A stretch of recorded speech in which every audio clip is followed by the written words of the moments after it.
Chairman, you're streaming on live on YouTube. Would you like me to call the roll? Yes, sir. Don, go ahead. Morning, members of the Joint Appropriations Committee. Representative Kinner. Here in Sheridan. Representative Larson. Representative Olson. Here. Representative Schwartz. Here. Representative Summers. Here.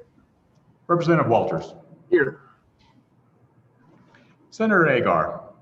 Excused. Senator Guru. Here. Senator Hicks. Excused. Senator Kinski. Here. Co-Chairman Nicholas. Here.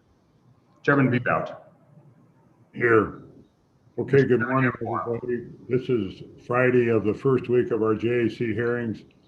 Don, would you please give us a quick update of what we have on our schedule today? Yes, Mr. Chairman, we'll start off when you're ready with the Military Department. Following them will be the Department of Environmental Quality Council and then the department itself. After a break, the K-12 education is scheduled for the department as well as the foundation program. After lunch, the Board of Equalization was removed from the schedule. You addressed them yesterday. So we'll jump right into the Department of Revenue, and closing out the day is the Department of Corrections, inclusive of the Board of Parole. Okay, thank you, Don. Mr. Co-Chair, do you have any comments? I do not. The one thing I wanted to just remind Don, Don, you know, in the past, you've done kind of a spreadsheet that had the green and the blue, and that had, we could add and subtract on increases and decreases per agency. And I'm wondering if you could have some of your staff kind of put one of those together again that we could start using as we start working through markup. Yes, we certainly can. We looked at that earlier. There are about 700 individual reductions. And unlike prior years where, you know, a dozen or so large appropriations requests comprised approximately 75, 80%, there are not, it doesn't work out that way. So there are a couple of ways of doing that. One is by category. Alternatively, you could have a large other amount. Yeah, whatever you think makes the most sense and the easiest for us to manipulate. Okay. Thank you, Mr. Chair. Thank you. Two different requests, Mr. Co-Chair.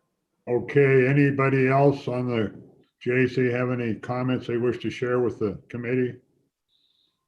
Anybody else? Okay, Senator Kinski, you're going to take over, so get after it, and we'll be listening. Thanks, everybody. All right, get some rest, Eli. Thank you, Mr. Chairman. Mr. Co-Chair, what I'm saying is if it's whatever makes sense and whatever we can understand might be two different things. I've got my monitor set to show just those who have their video on, and I appreciate your help, Bob. If somebody's trying to break in with a question, if I miss it, if you'd help me catch that. With that, Department 007, the Military Department, Major General Greg Porter, welcome and good morning. Hey, good morning, Mr. Chairman. Thank you and everybody for being with us this morning. Sir, we just got in, so are we ready to start our presentation, sir? We're ready for you. I just wanted to, you may have been briefed already, but the committee would like, after your opening remarks, if you went through your budget page by page as to each of those pages where there's been a change in the budget and help them understand the narrative. Sounds good, Mr. Chairman. Thank you. Hey, sir. Good morning again to everyone. I'll be more succinct in my opening remarks than normal, due in the interest of time that we have today. But I did want to give you a quick update of some of the things that are going on in the Wyoming Military Department. Very quickly, let me talk deployments and how we sit there. As I think many of you are aware, the Wyoming Army National Guard deployed about 1/3 of its force structure during this past year, primarily to the Central Area Command as in support of Operation Spartan Shield and ongoing operations on that side. every one of those soldiers has returned now and are back home in process and continuing to train for the next events. We have about 16 Army soldiers currently on Title 10, scattered out throughout the Department of Defense, doing some different jobs, but no unit mobilizations at this time for the Wyoming Army National Guard. Air National Guard also deployed quite a bit. They had 4 tails, C-130 tails that went over last summer. And then we also had about 108 folks doing agile combat support, again, scattered out everywhere from Africa to Jordan to Niger to Djibouti to Iraq to Kuwait, all over the place. We have about 92 left of those Air Guard folks, and they'll be coming back in the next 3 or 4 months. And then while the Air Guard will continue to sporadically deploy folks over the next couple of years, I don't see any deployments for the Wyoming Army Guard for at least another 18 months to 2 years. At least that's what I'm tracking right now as we go forward. So, obviously COVID has impacted the military department and our support, but I'll tell you, the soldiers and airmen are doing a fantastic job. I think many of you are tracking that we have about just a little less than 40 airmen and soldiers in hospitals in Gillette, in Rock Springs, in Casper, and here in Cheyenne, doing a great job. I continue to be amazed at the hard work they do and drive on. They'll continue to do that mission at least through the end of the year, and we're starting to get some indications that we may be extended for at least a couple of weeks on the other side of that. And really the purpose of that is to try to give some relief to some really overworked hospital staffs that have been going really hard for the last 10 months. They've been doing a great job. Many of you also may have tracked that for about 30 days, we had about 20 airmen and soldiers supporting the Department of Health, doing contact tracing and COVID mapping, that sort of thing. That mission ended on the 4th of November and transitioned back to the Department of Health going forward. Before I go to talk to the budget, I guess, is there any questions right off the bat in terms of this before we give sort of an overview of what I'm seeing on the budget? Mr. Co-Chair. General, could you give us an update of what's going on the Warren Air Force Base, and anything new with regards to expansions or the updates of what's transpiring there? Mr. Chairman, Mr. Co-Chairman, I probably couldn't give you too much, sir. Obviously they're getting ready for the ground-based strategic defense program that they're rolling out there.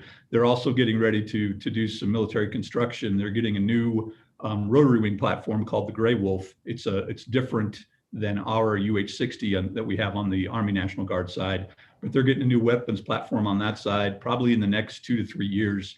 But I'll tell you what, sir. I'll do some conversation with Colonel Benetti, the commander, and General Lutton, the 20th Air Force commander. And the next time I get an opportunity to brief you, I'll get some more detail for you, sir. Yeah, that'd be great. Thanks. Yes, Any sir. other questions? All right, General, proceed. All right, Mr. Chairman, I think if I were to give it a broad brush thumbnail of the budget, I think you'll see that last year's budget was approved at right around $19 million. And as we go through the step 1, 2, and 3 cuts, we come out of that at about a $14.4 million budget. We really took to heart the governor's guidance on, hey, look at programs, look at sustainable programs that you've got to decide just what you're not going to do anymore. Obviously, this body knows better than anybody that we've been declining revenues over the last several years, and we've slowly been making cuts over the last several bienniums. As you can see now, what this budget will be earmarked with is with some programs and some services that we simply will not provide anymore. And if I were to sum that up very quickly, you could see we think the military museum up in Casper will close that to the public. We'll no longer support funding to the Civil Air Patrol on the state side, although the federal side will continue to drive on. Wyoming Cowboy Challenge Academy, probably the biggest, most impactful cut that we have in the military department, will result in the loss of about 51 positions and jobs in Platte and Goshen County. The first responders, We won't fund that one anymore. We'll close an Armory in Lovell. And those are just probably the big highlights of what we've got on the budget. I'm going to turn it over to my deputy director here in a moment to go through page by page. But is there anything that I said there that I need to pay particular attention to, or are there any questions from the committee starting out? I don't see any questions, but I think you already know there's quite a bit of concern about the Cowboy Challenge Academy. So Yes, sir. discussion there. I don't see any questions or comments, so please proceed. All right, sir. Let me turn it over to Mr. Doug Shope, and he's going to walk through the budget with you, and then I'll return here in a moment, and we'll answer any questions.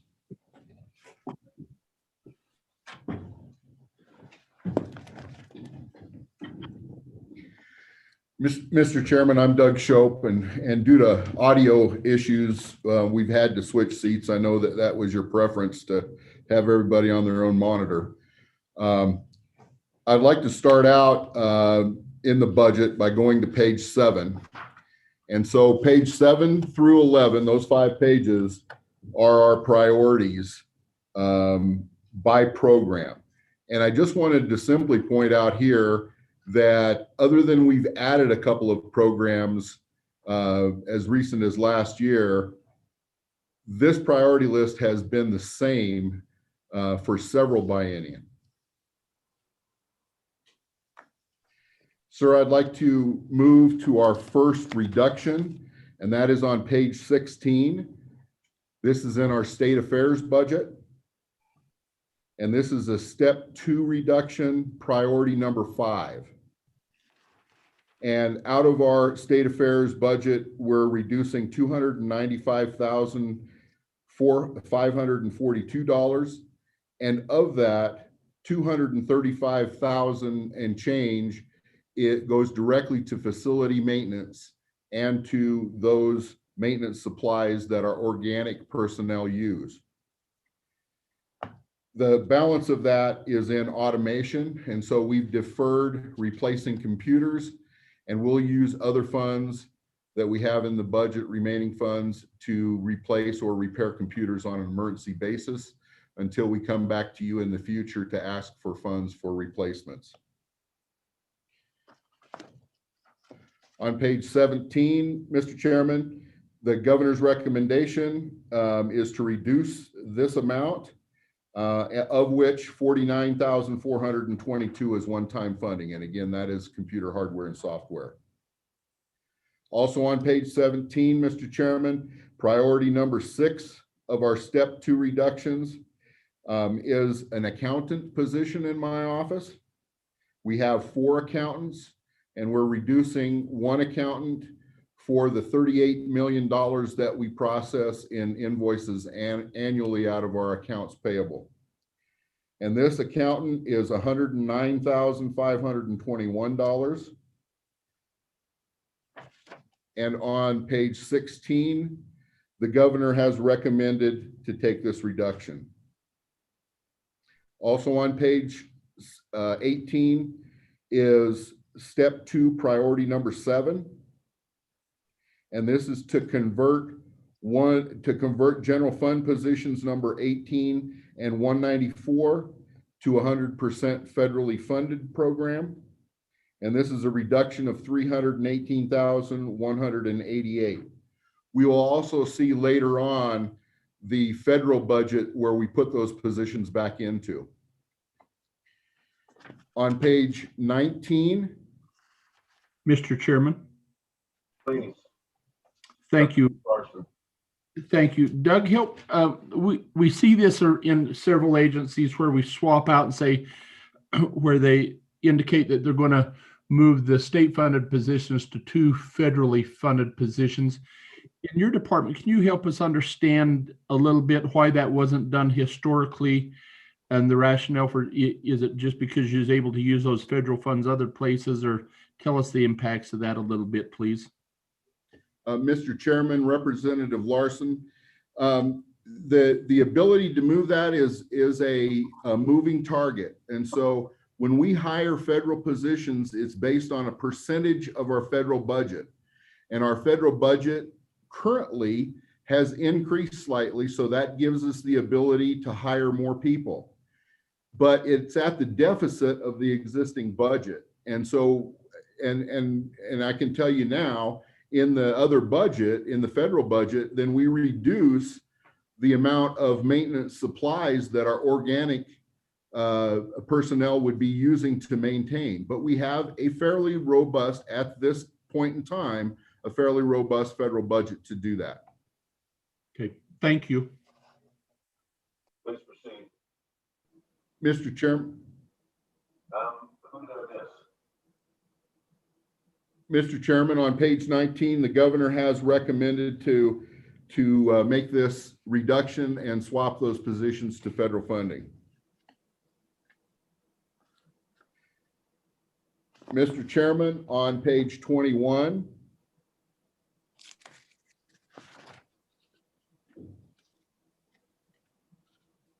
I apologize, Mr. Chairman. On page 20 is the step 2 priority number 9. And this is to vacate and delete position number 3, which is an administrative position in our Army Guard facilities office.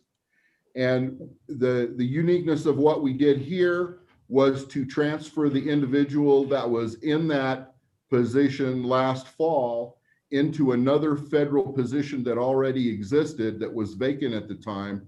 And then we reduced it by eliminating this administrative position in the amount of $144,460. And on page 21, the governor's recommendation is to accept that reduction, and there are no one-time funds associated with it. Also on page 21, Mr. Chairman, is priority number 4 from our step 3 reductions. And that is $17,781. And this is for the closure of the Lovell Armory. Mr. Chairman. Representative Larson, please. Thank you. And Doug, again, would you remind me, did you guys not have planned some construction on that armory? Was that in your CapCon bill, or have I got the location wrong on that? Mr. Chairman, Representative Larson, that was correct. We originally appropriated through you, I believe 2 years ago or 3 years ago, a new vehicle maintenance facility for Lovell. But due to 4 structure changes, that unit was moved, and we will be building a new shop in the Sheridan location instead of in the Lovell location. So do you have the fund? Did you just shift those funds to that, or do you have to go through the process again? We have the appropriation for the project through you, but it is 100% federal money. And so when that money comes from the federal government to begin the design process and execute the construction, that's when we will ask for reimbursement and start the project. So how many full-time employees from the Guard in Lovell will be, if you close that armory, do they stay there? Tell me what happens in that process. Those full-time, Mr. Chairman, Representative Larson, there are 4 full-time positions currently at that location, and they would be moved to other locations. Thank you very much. Appreciate that, Doug. I don't see any further questions, so let's keep moving along. Appreciate your pacing here, Doug. Mr. Chairman, on page 22 is the governor's recommendation for the Lovell Armory. And of course, this is unique because we'll be closing it on July 1st. And so the governor has recommended to accept half of the reduction now for this biennium, and then the full reduction effective for the next biennium. Mr. Chairman, on page 25, from our first responder retirement program is a step 2 priority number 1 reduction in the amount of $20,000. And that is the entirety of that program that would reimburse retirement for deployed military members that are currently in civilian jobs in the first responder category. And those are police, any kind of law enforcement, firefighters, or even private ETS personnel, although we've never had very many of those requests. And so that's up to an amount during their deployment of $5,000. Sometimes it's less than that they actually deploy for. And so we're able to assist 4 to 6 people biennially from that program, but we are reducing it completely.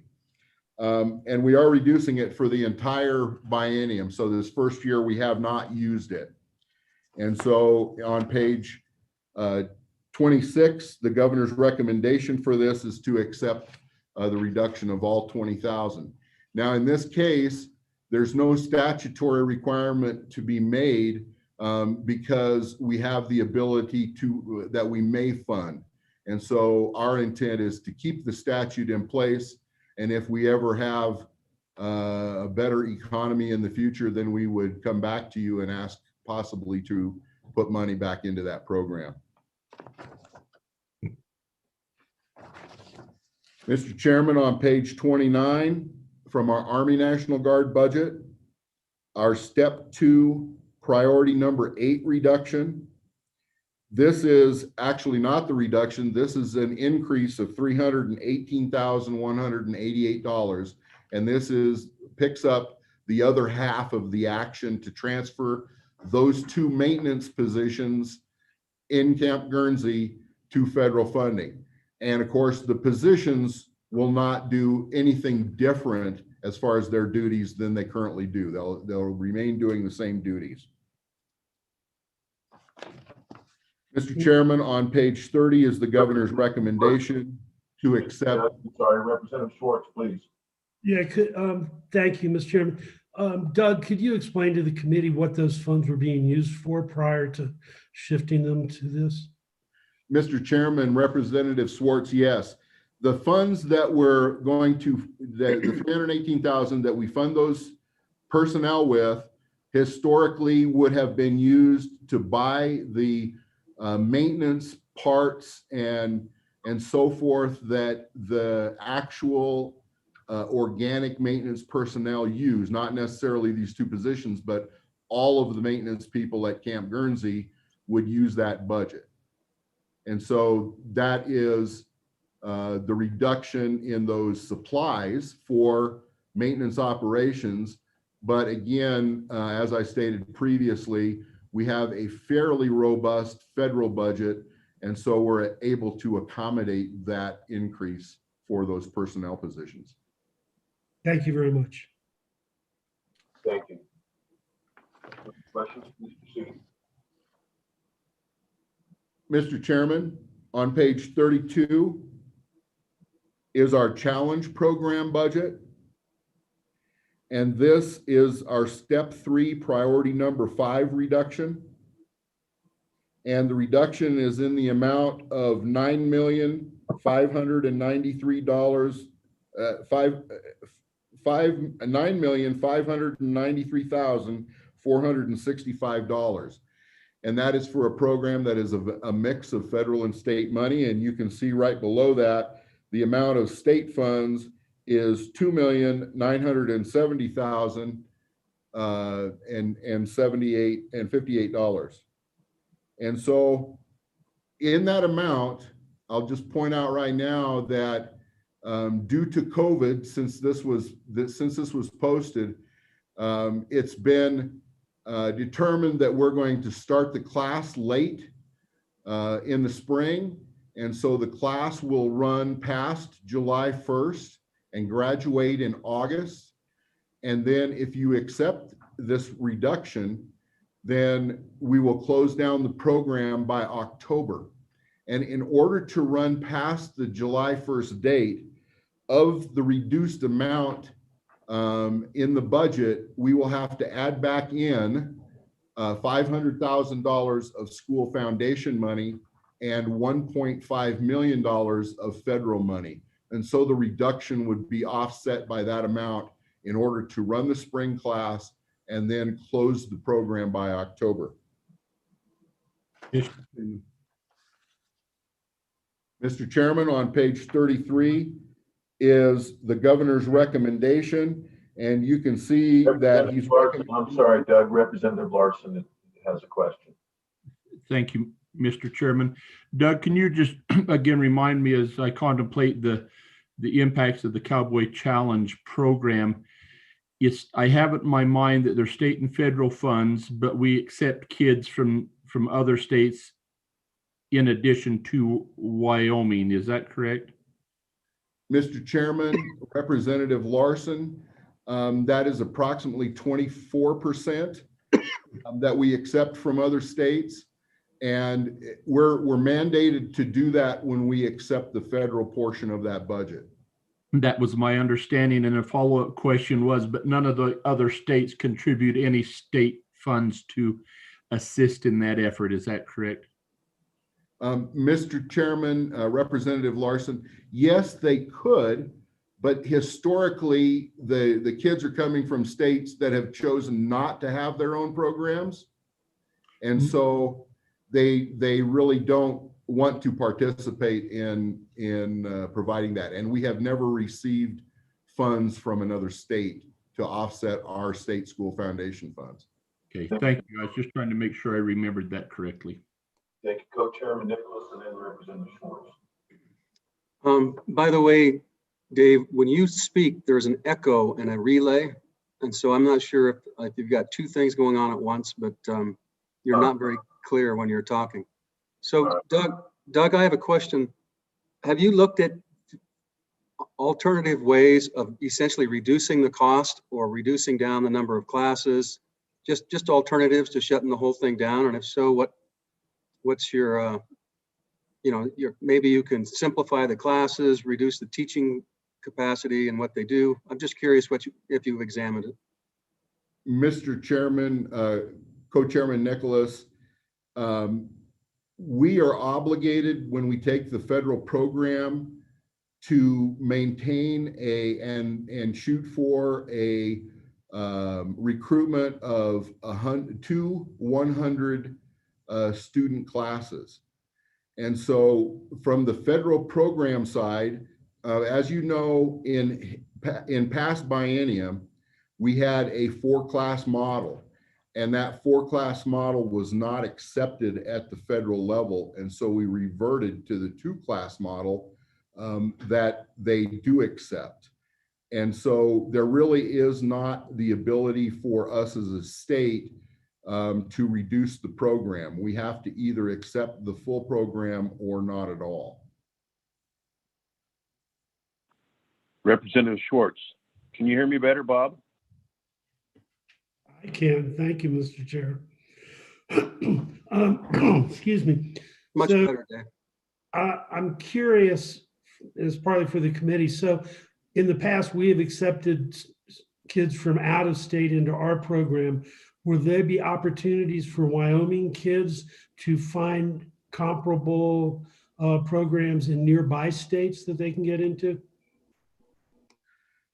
Mr. Chairman, Representative Schwartz, there would be, but just like in our case, we accepted approximately 24%, and we always prioritized the kids from our own state first. And so that would be the same dilemma if we sent folks to South Dakota or Montana or Idaho. And so those are the other programs that we could send children to.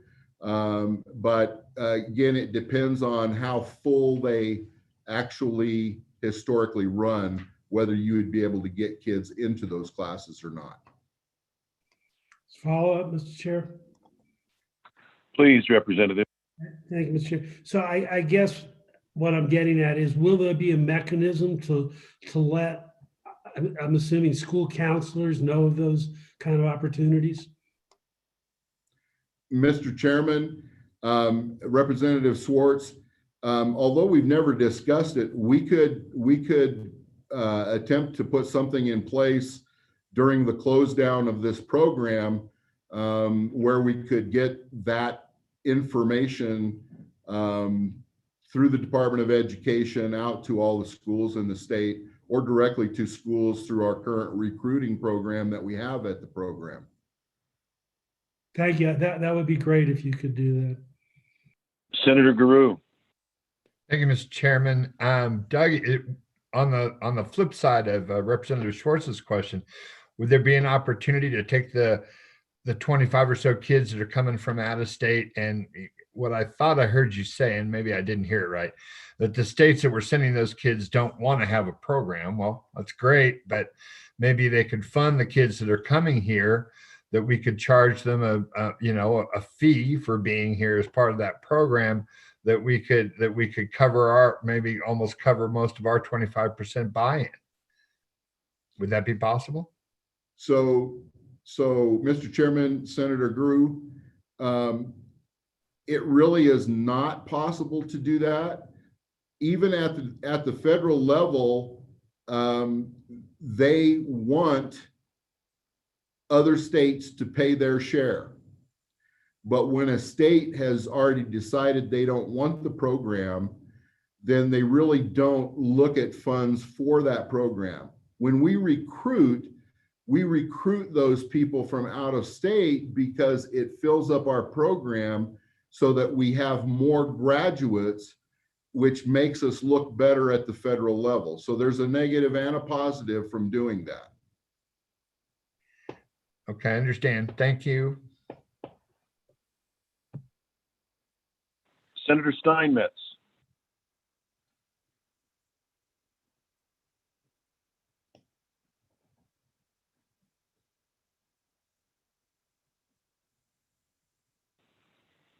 Sherry, you're muted.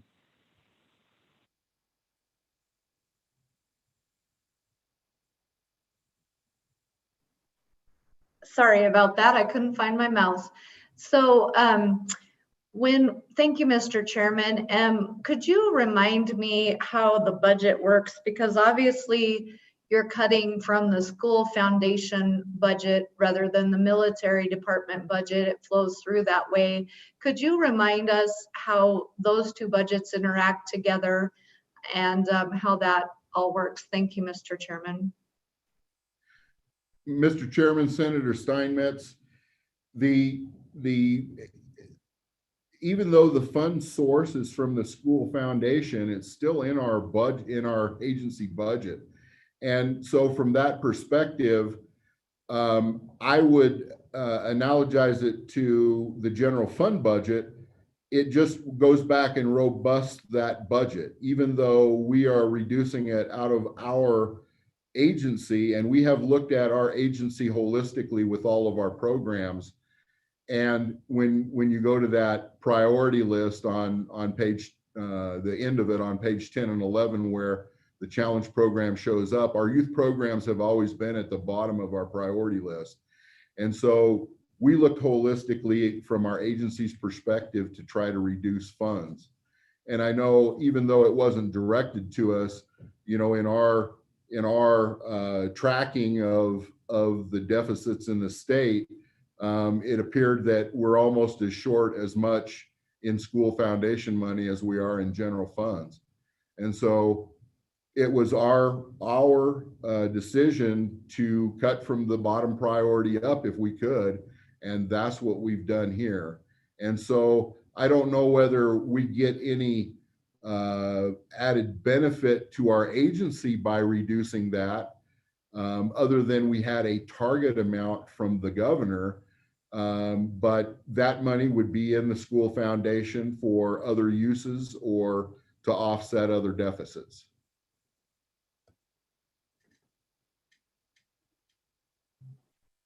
And just one more question, Mr. Chairman, if you would abide me.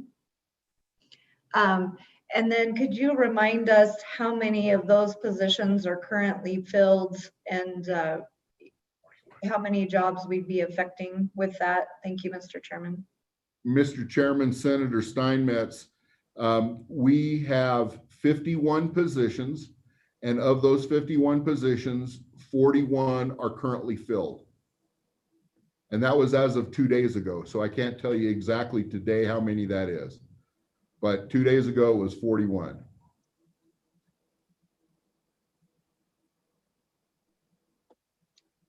Mr. Co-Chair.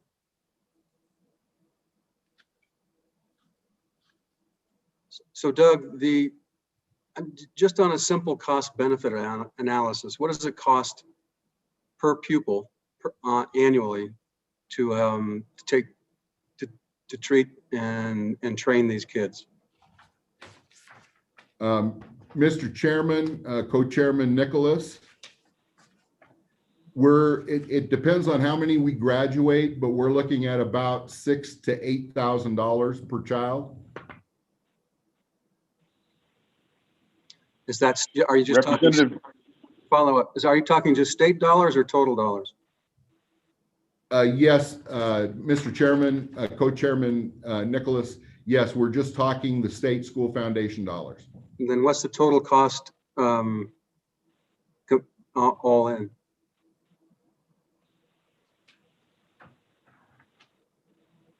Mr. Chairman, Mr. Co-Chairman Nicholas, the approximately $24,000 per student.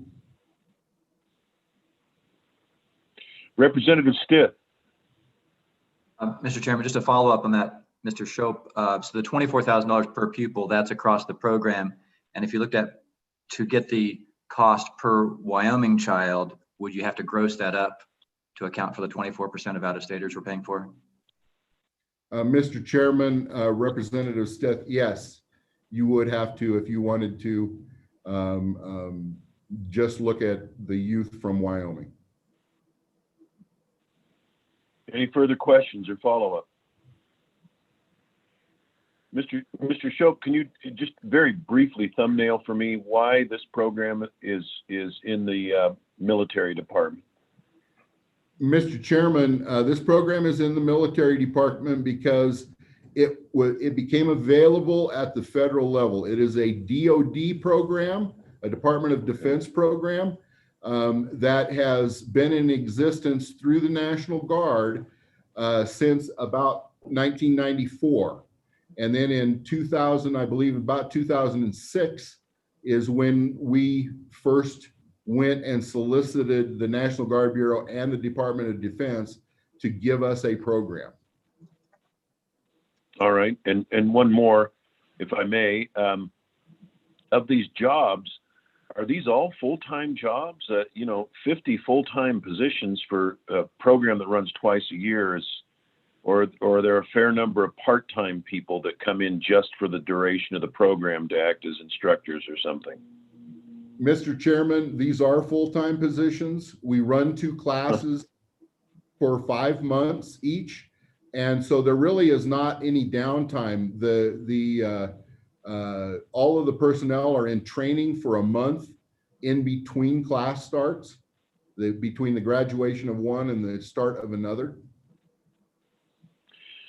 Okay, thank you. And then I don't know what the classification is of the people that are doing this work, but what are the odds that they could, a good number of them could be absorbed elsewhere in the Guard? Mr. Chairman, these are strictly state civilian jobs that there might be a few of the staff that have a military background or have had a military background and are veterans now, but the majority are strictly civilian, and there really isn't any jobs of that type that exist elsewhere in the military department. We have in the program 2 or 3 teachers, and I know we have another youth program that we have teachers in that exists in Cheyenne, which is our star-based program for 5th graders. But that staff is pretty robust and doesn't turn over as much as the staff does in Guernsey. Approximately 50% of the staff for the challenge program is administrative and support from several different aspects. You have one IT person, you have school teachers, you have counselors that track the children post graduation from the 5-month program. and recruiters.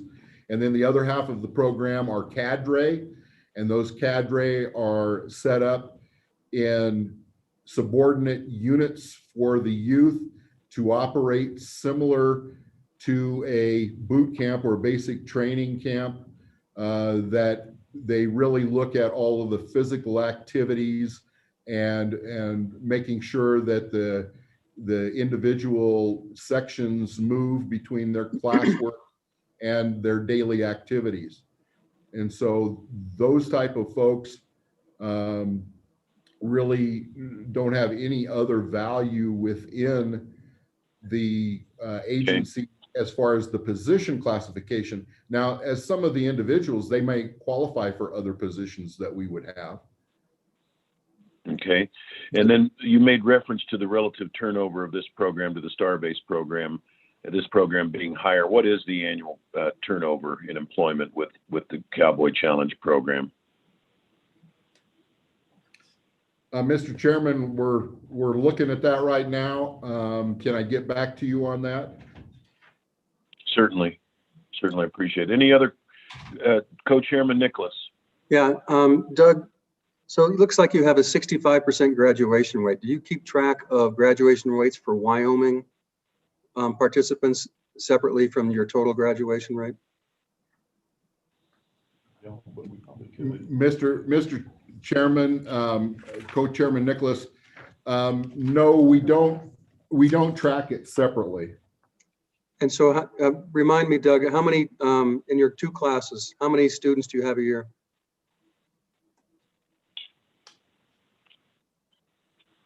We're looking at total Wyoming graduates for the last four classes are 15, 32, 33, and 36.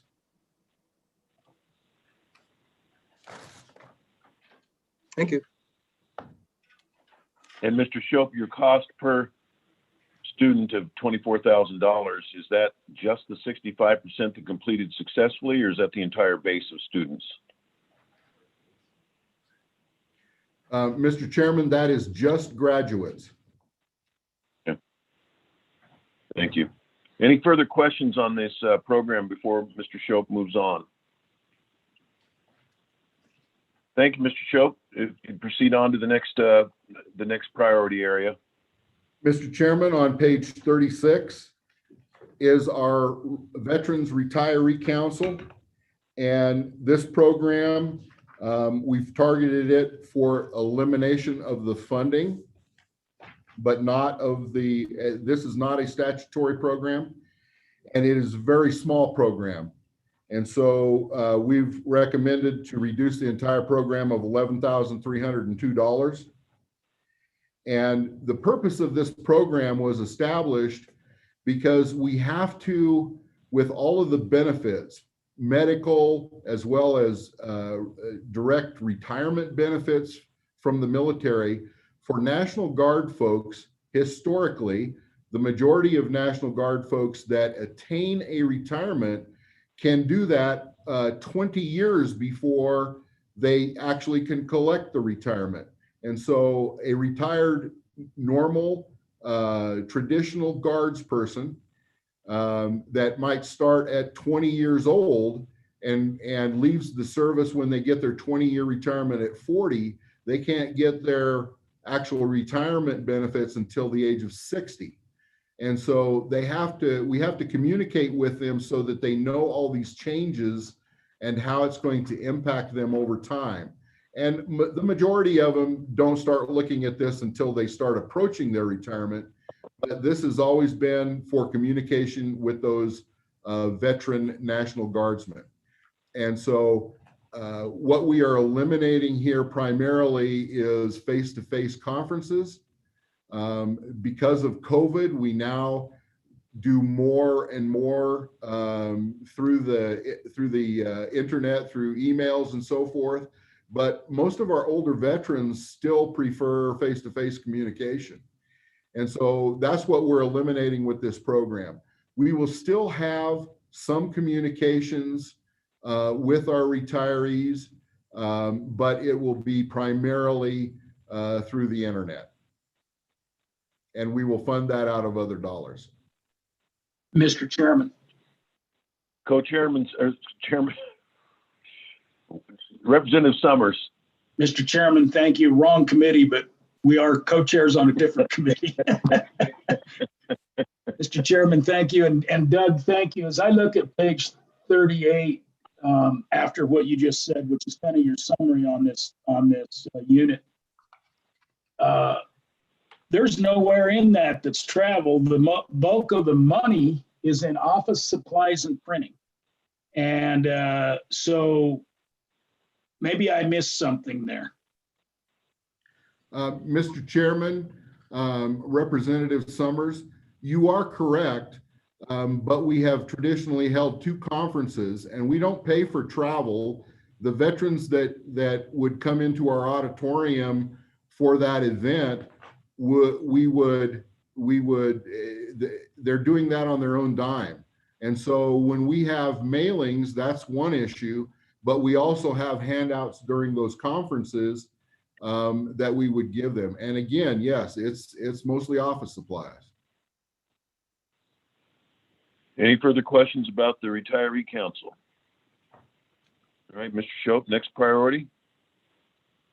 Yes, Mr. Chairman, and I did want to point out on page 37 that the governor's recommendation is to accept it, but it is still split between the last fiscal year of this biennium, and then it totally goes into effect for next biennium.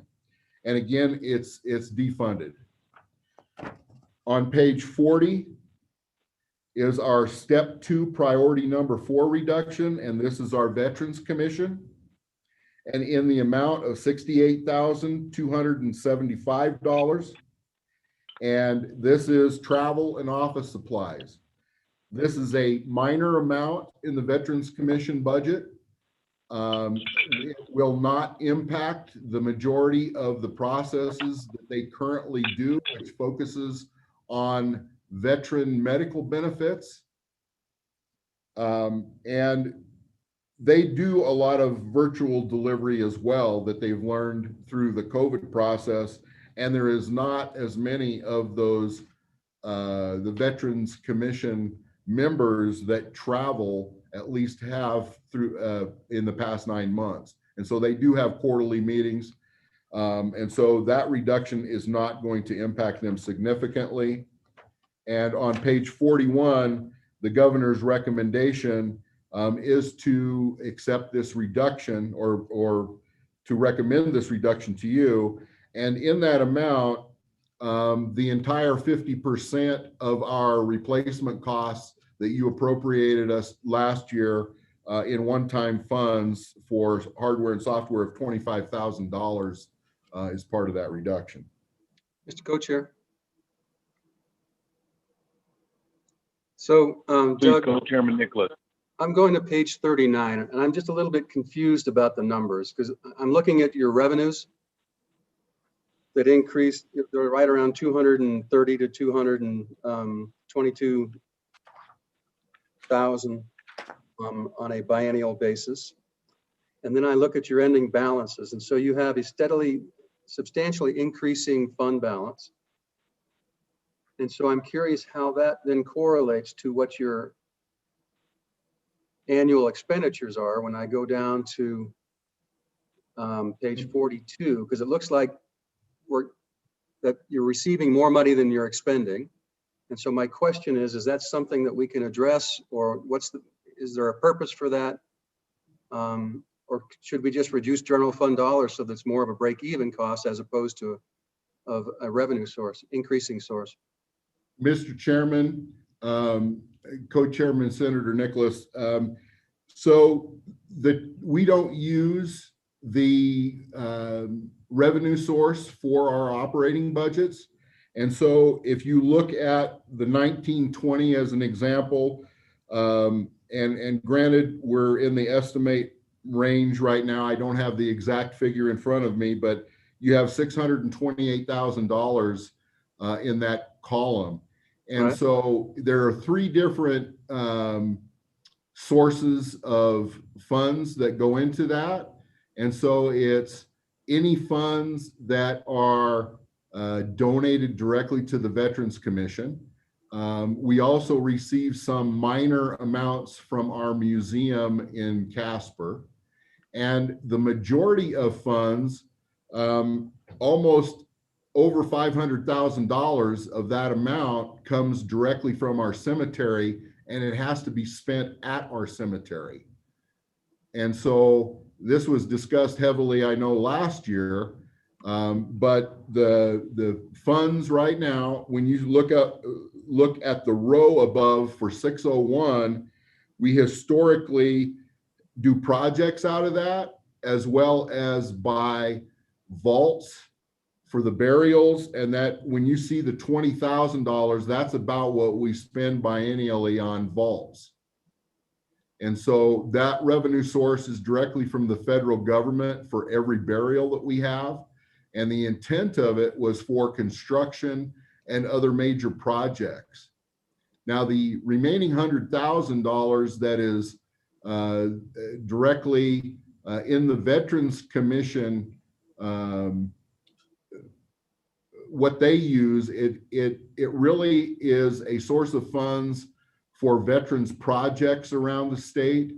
A lot of times, so like if there is a donation needed for a new monument in a community, they'll assist with that. There are several other various things that the Veterans Commission uses that money for to fund around the state. And you are correct. Currently and historically for the last few years, we are attaining more funds than we're expending. How do you allocate the Did you have a general fund follow-on? dollars? Yeah, follow up. How do you allocate the general fund dollars and where does it go? Mr. Chairman, Mr. Co-Chairman Senator Nicholas, all of the general funds go directly into the personnel and operation of the cemetery, and the general funds for the Veterans Commission pay for their staff and all of the work they do. So I'm sorry to interrupt, Doug, but so the funds for operations of the cemetery, we can't use federal dollars in lieu of state dollars to do that?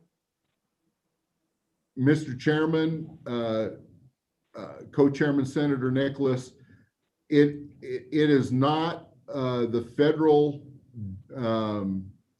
in our agreements, when we accepted the cemetery in 1984, it has always been a general fund program as directed from that federal agreement that the state is fully responsible for the operation of the cemetery at the state's expense.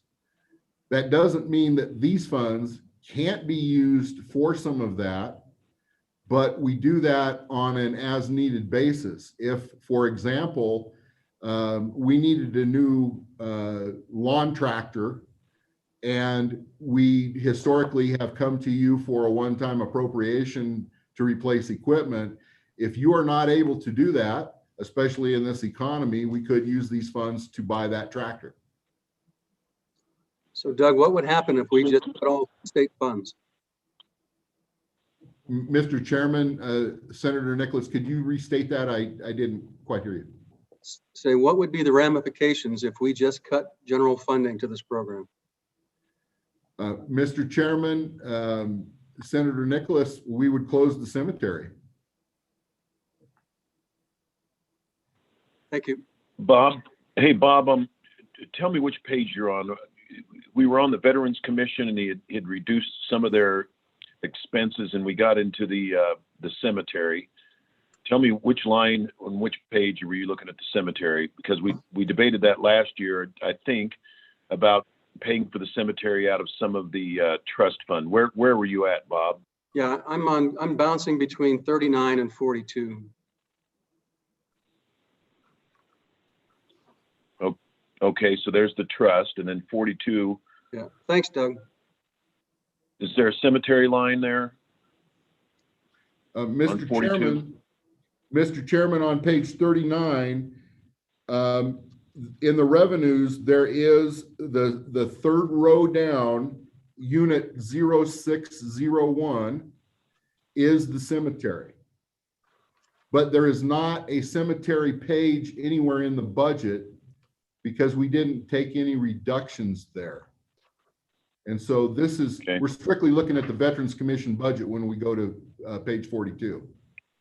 All right, thank you. Anything else on the Veterans Commission before Mr. Shope moves on? Mr. Chairman? Drew Perkins. Please. Senator Perkins. Thank you, Mr. Chairman. Doug, a couple questions on the veteran service officers are run out of the Veterans Commission. Is that they're included, and they're included in the employee count? Is that right? Mr. Chairman, Senator Perkins, yes, that is correct.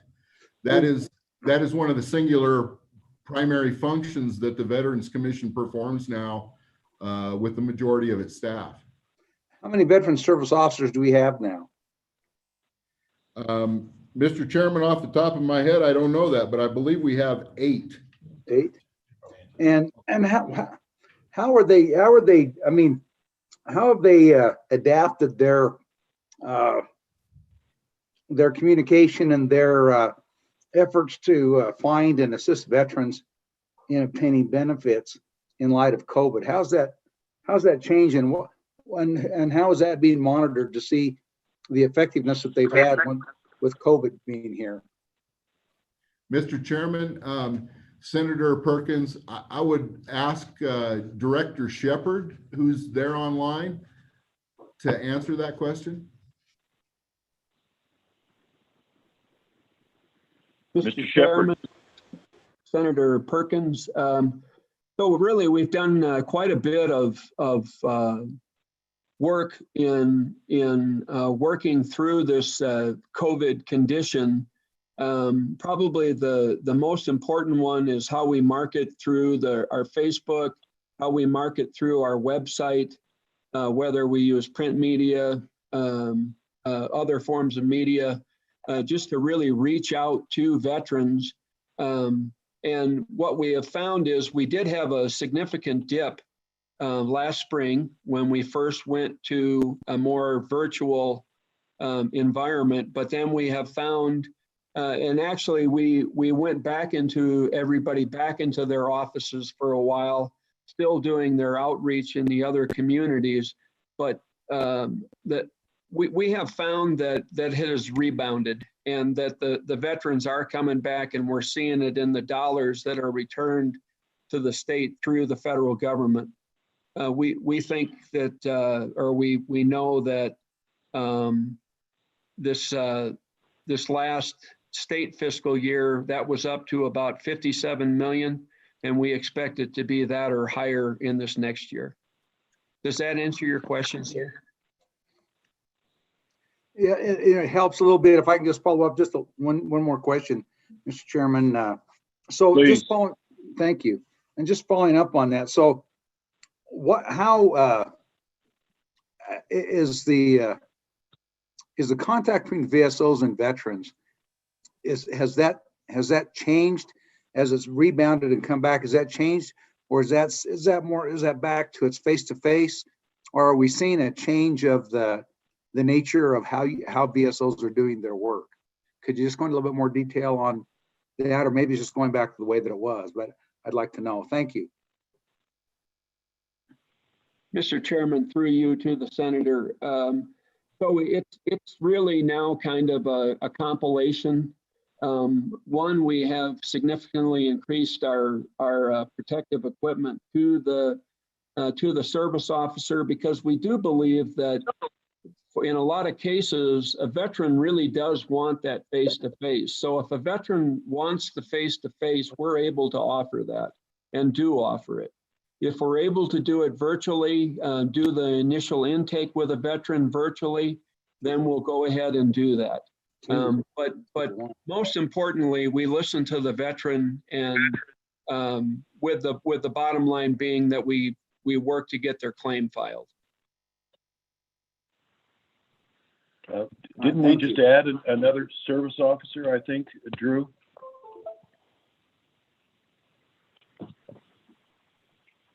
I thought we had just added another service officer. Is that right, Mr. Shepard? I'm not sure the last time we added Mr. Yeah, Chairman, last time I remember there was 5.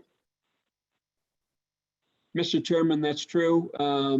Approximately 18 months ago, we added another veteran service officer, and then also have entered into a contract in the southwest corner with the Tri-County representatives out there to service the Uinta County, so that we've got full coverage across the state.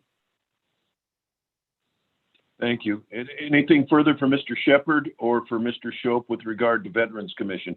Representative Stiff. Yes, thank you, Mr. Chairman. Mr. Shepard, speaking of the Tri-County area, can you briefly sort of outline how the funding works differently in the Tri-County area in Southwest Wyoming as opposed to the rest of the state? It's my understanding the Tri-County area, there's more local dollars involved than in the rest of the state. Is that true? Mr. Chairman, through you for the representative, that's absolutely correct. There are actually 3 county service officers in the Tri-County area, Lincoln, Sublette, and Sweetwater. And then what we have done is taken advantage of that relationship. And actually it's one or more of those county representatives works with the Uinta County veterans, and we then pay that Tri-County directly for that support. Anything else? Question, sir? Please.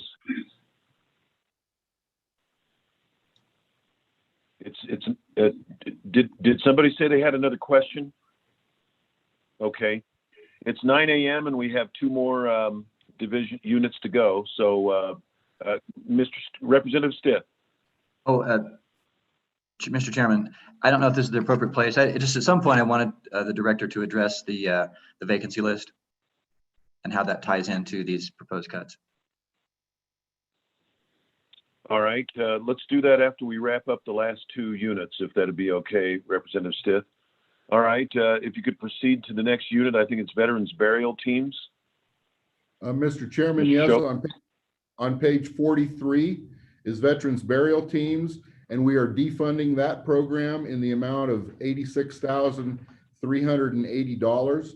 And of course, that gives a stipend to those volunteer members of organizations that we reimburse to, and that stipend basically goes to uniforms and blank ammunition for firing their rifles and so forth. And so that amount, we don't anticipate that they will stop volunteering to do that, but they will not get that stipend anymore. And then on page 44, the governor's recommendation is to eliminate half this biennium and all of it next biennium. Mr. Chairman. Please, Representative Larson.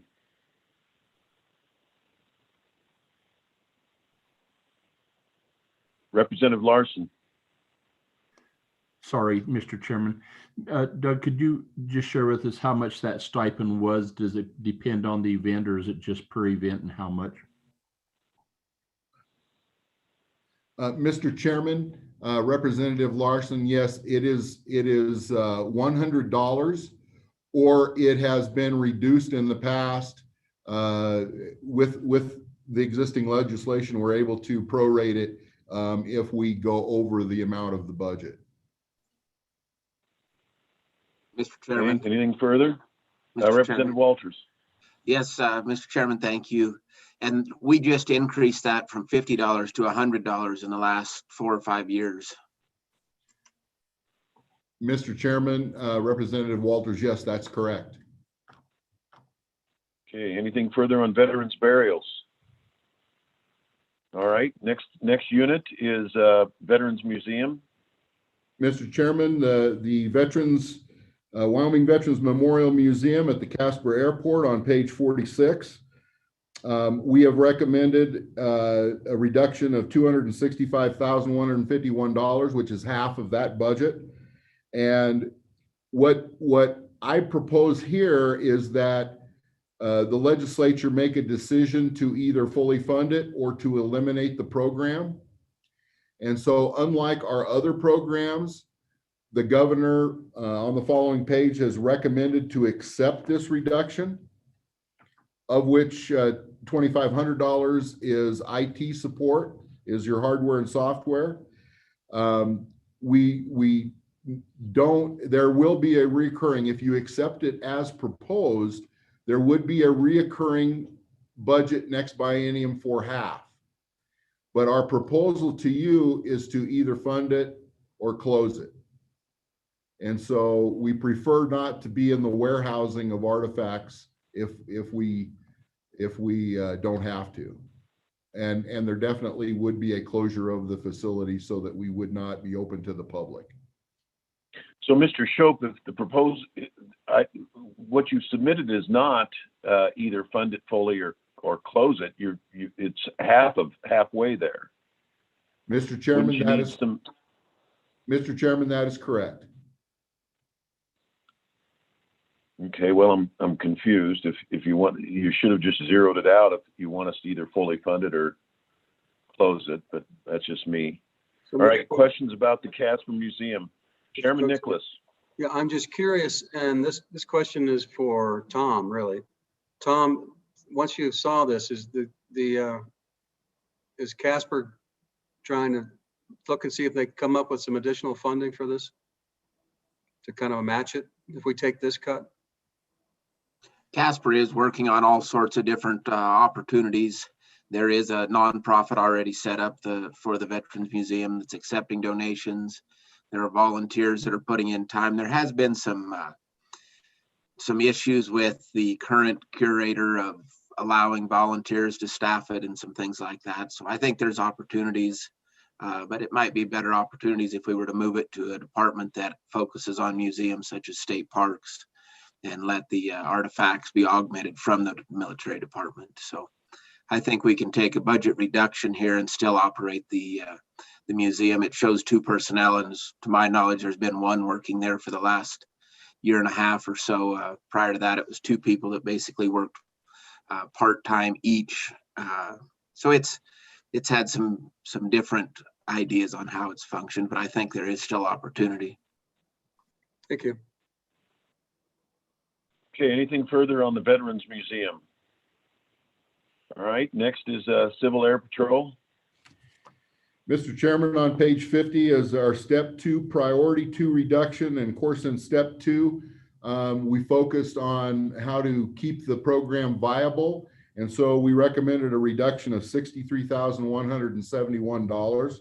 And so what that amount was the amount that we reverted in this program last biennium, plus a 10% reduction in our expenditures. And so that's how we came up with the $63,000. And the 10% reduction would allow them to continue to operate fairly well at the same level that they are currently doing. And the governor has recommended acceptance of that recommendation. But on page 51 is our step 3 priority 1 recommendation. And this is the elimination of the budget for that program. And in the same circumstance, it's a statutory program, but it's not a mandatory funded program. And so we would leave the statute in place. And then if there in the future, the economy allowed the opportunity to put funding back into the program, we would. But the amount of $172,000 is what we recommended for the balance of the program.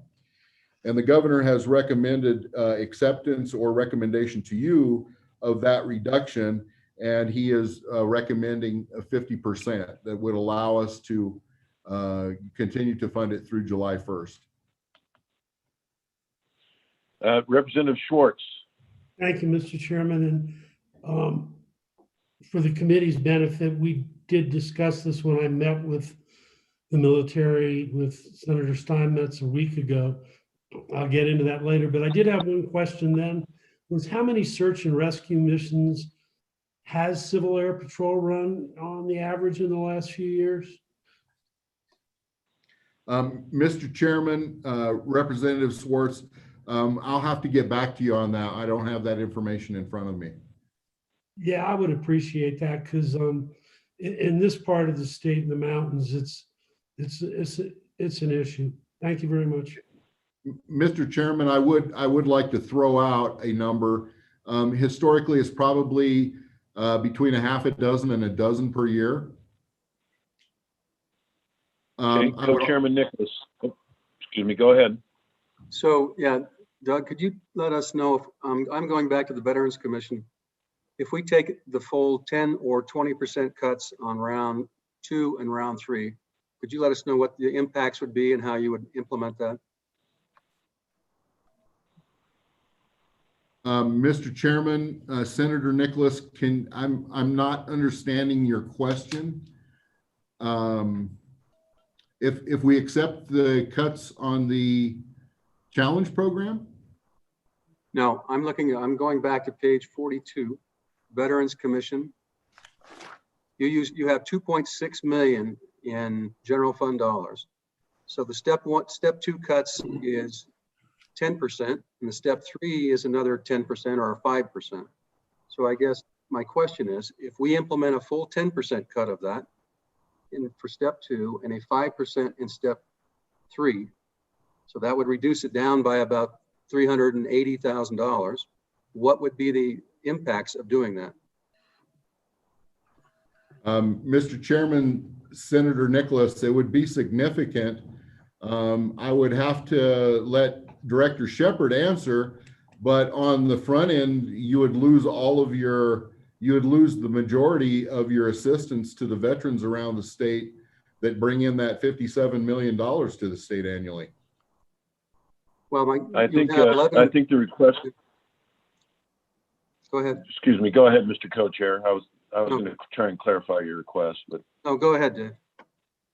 Well, I think Mr. Shope, he's not asking you to answer right now. What he's looking for is a follow-up memo as to specifically what you would propose to do to make up that full 15% cut. Mr. Chairman, yes, we can do that. We can provide you that information. Is that what you were looking for, Bob? Yes. Yeah, the specifics of it.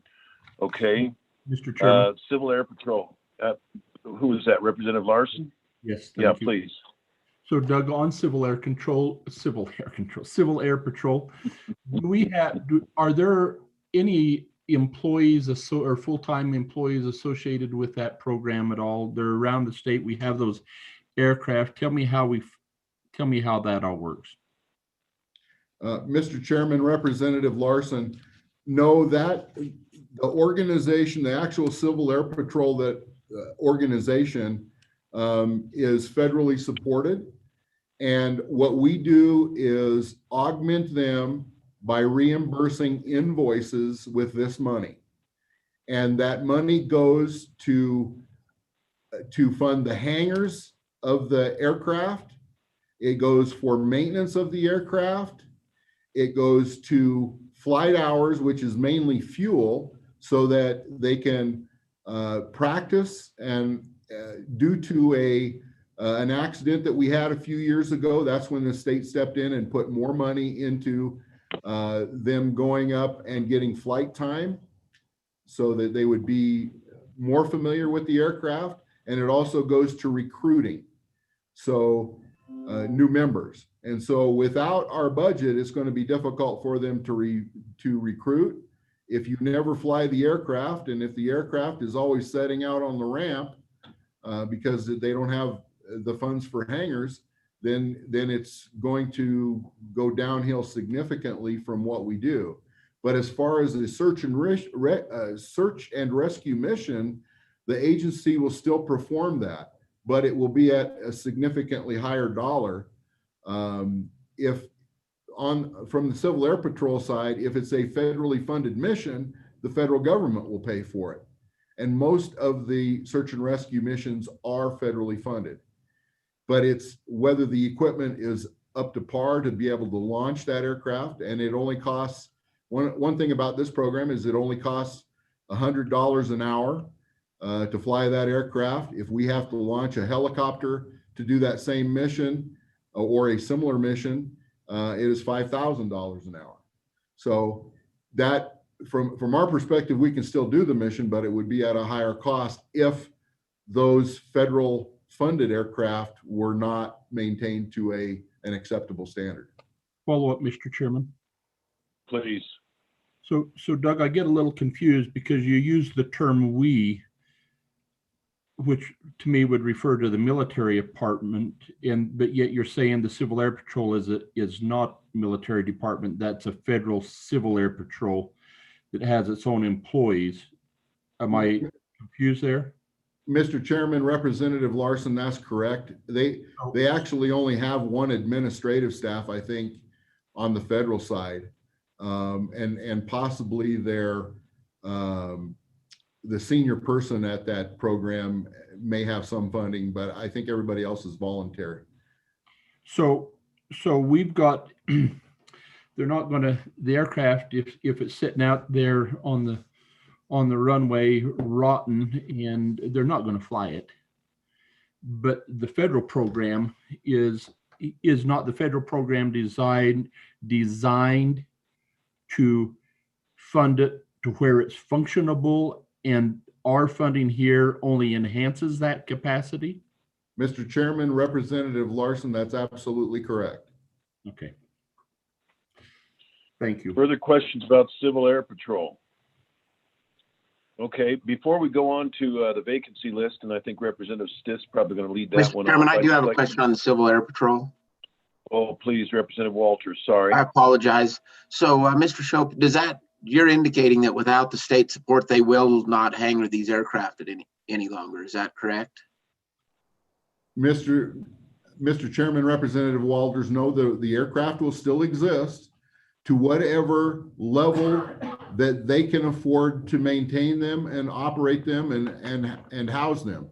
They will still be there, but the question is at what level? Because we pay a lot of dollars for maintenance, hangar fees, and those kind of things. Okay, and follow up, Please. Will a county sheriff's department be billed if they use the Civil Air Patrol's aircraft for a search and rescue? Mr. Chairman, Representative Walters, it depends on the mission. Typically, a authorized search and rescue mission, which is fundamentally if anybody becomes lost, will be picked up by the AFRCC as a federal mission and funded from the federal government. Okay, anything further on Civil Air Patrol? All right, it's 1:15. Before we proceed to the vacancy list, just a bit of housekeeping. Bob or Don, there were some notations as he went through here where if we accept their recommendation statutes, we'd have to draft a bill.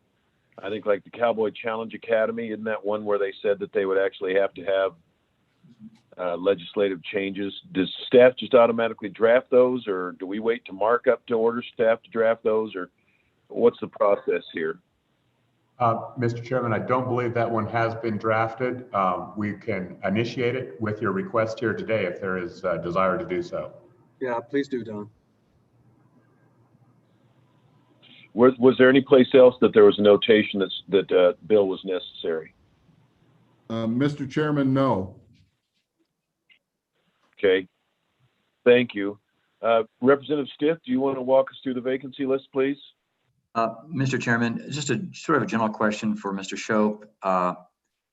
If you took the vacancies that are 12 months or older that are not already included in your cuts, if this committee or the legislature were to eliminate those, how would that affect your operations? Could you absorb that? Would it make a difference to you?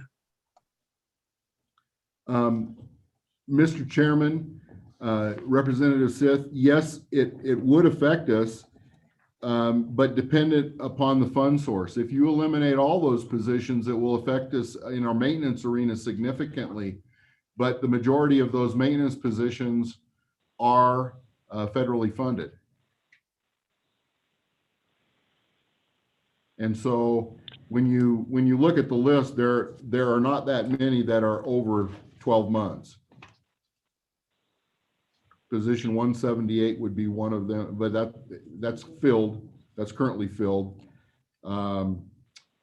position 280 is 38 months open. That's a senior HVAC specialist. And that's because it's not on here, but because its geographic location, it's been difficult to hire. Anything further on the vacancy list? Representative Stith? Okay. No. Mr. Shope, I think we're done. Is there anything else? Don, please. And Michael then. Go ahead, Michael. Mr. Chairman, we have a question either for Mr. Shope or possibly Kevin Hibbard. On page 38, the Veterans Retiree Council, there appears to be a reduction of greater than the budgeted amount. So we wanted to verify that there may be some adjustment made to the 0240 and 0242 object codes, which we believe the budgeted amount are correct, but the reduction amount may be over-reduced. So Doug, that means you owe us more money, I think. Mr. Chairman, that is a mistake on our part, but if you want more money, we'll give it to you. So I guess I just wanted to clarify, Mr. Chairman. That, okay, thank you, Michael. Good catch. Thank you. Don? Mr. Chairman, same issue. And I presume we'll just not take out the full amount. Or the series. Thank you. It is too much. All right. Yeah, Mr. Chairman, Kevin Hibbard. Please, Kevin. Step 3, in fact, did take more, but when the governor made the adjustment to only take 1/2 of it is why IBAR's allowed it. So when we go into the 23-24, we will limit it to what the budget amount is for the upcoming standard. Okay. Thank you. If there's nothing more for the military department, we're going to let Mr. Shope go and the folks from the military. And thank you for your time. Thank you for all that you do for Wyoming and for the United States. Oh, General, you're back. Yes, sir. Good Didn't to take see you. long. Hey, sir, thanks very much. I know you're tight on time and we'll get out of your way, but thank you for the opportunity to be here today. I will tell you, that even at the end of this, we were very specific. I was very specific about making sure that we can still perform our mission, which is to win in the battlefield and respond here at the homeland. And while it's getting tighter and tighter, and I will tell you that I've got some grave concerns in terms of maintenance and keeping us ready. I think we're going to start deferring about $1.6 million of maintenance per biennium as we go forward. That we can, though, continue to do our job here. And I would just ask that those things that statutorily that the military department has to do, such as maintaining our armories, making sure that we take care of our veterans, making sure that we take care of our veterans in the cemetery, that you please remember that, because that was intentional on the part of the military department to make sure that we do those statutory things. And even though Wyoming Cowboy Challenge is a tremendous program and they do a great job, the fact that it's not statutorily directed to us and it's not a core mission led to that recommendation. So, sir, I can certainly talk more about it, but I know you've got many things to do. So thank you to all of you. Please have a happy holidays, and I'll stand by for any questions. Any questions? Co-Chairman Nicholas? Oh, he's just waving goodbye. Merry Christmas. Take care. God bless. Oh, Representative Summers, were you just waving? Okay. Thanks, General. Take care. God bless. Thank you, sir. All right. Next up is Department 220, Environmental Quality Council, Jim Ruby.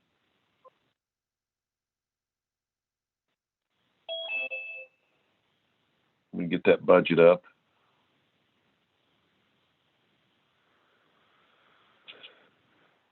Don, I need to tell you, I really appreciate your staff becoming so adept at the PDFs, and the bookmarking in particular is just really a huge aid.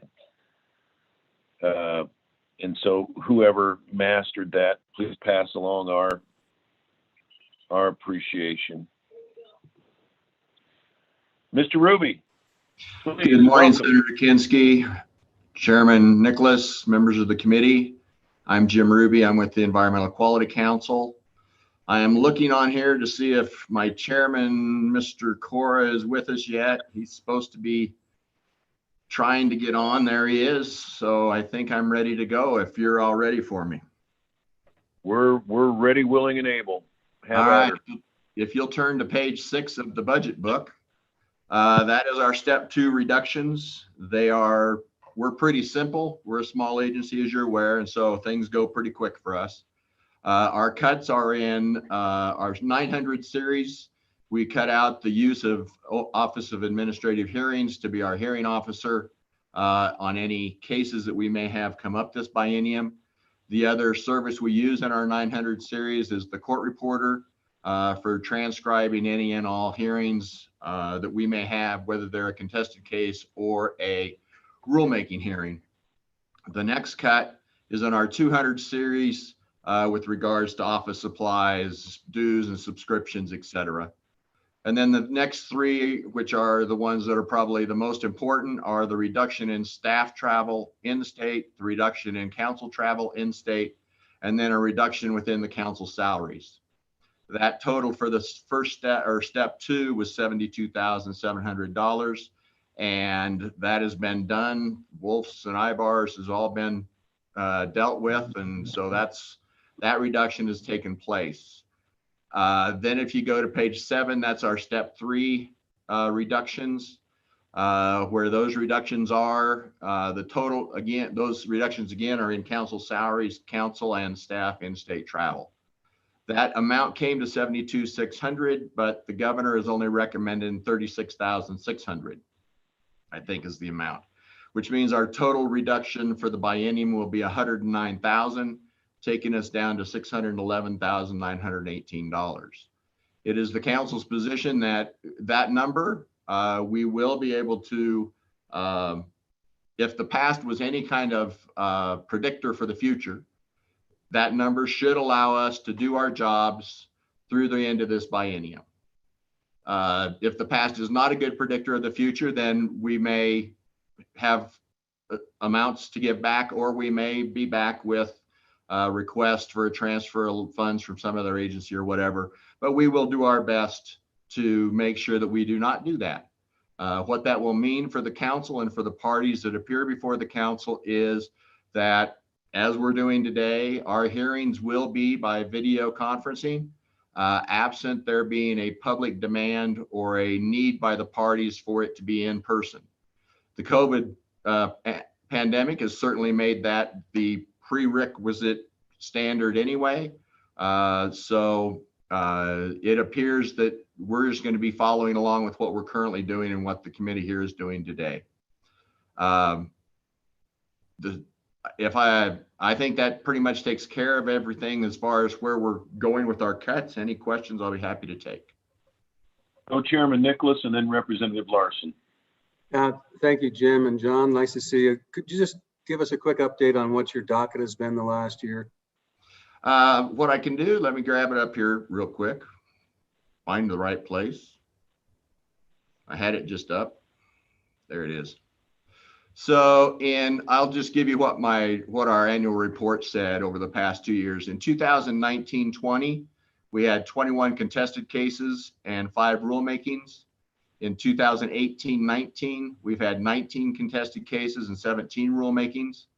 Currently pending before us, we have 4 contested cases and upcoming 3 known rulemakings in the next month, or in the next 2 months, sorry.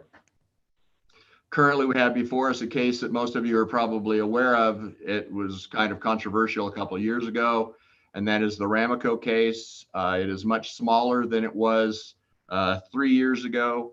We are scheduled to have that hearing on the summary judgment motions next week on December 16th. That case is scheduled for final hearing if we need it in January, late January. I have talked to the parties yesterday, and if we do go to final hearing, they are okay with us doing that final hearing by video conferencing. So we appear to be set to be able to maintain using video conferencing at least for the next 2 months. No demands by the public. follow-up, Co-Chairman Nicholas, or are you good? Okay, Representative Larson. Thank you, Mr. Chairman. Jim, on your reimbursement for the council members' travel and salaries, that's at the legislative rate, isn't it? It is. Oh, excuse me, Senator Kinski, Representative Larson. Yes, it is. Okay, thank you. Representative Schwartz. Thank you, Mr. Chair. Nice to see you, Jim. I don't remember when I was on the council getting a salary. Did you just not tell me, or is that something new? Senator Kinski, Representative Schwartz, you were on for such a short amount of time that we just felt we didn't have to pay you. They've got a check waiting for you.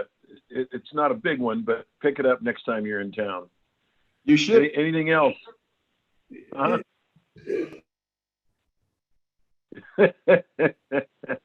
Anybody else? Any questions? Any follow-up?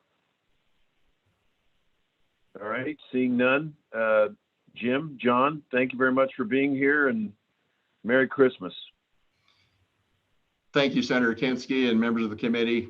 I don't envy your job. Have a good one. Thank you, Merry Christmas.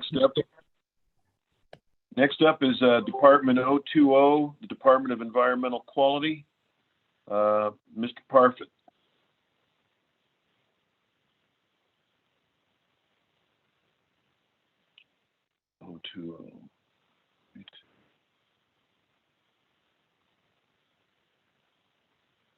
Looks like they're getting connected.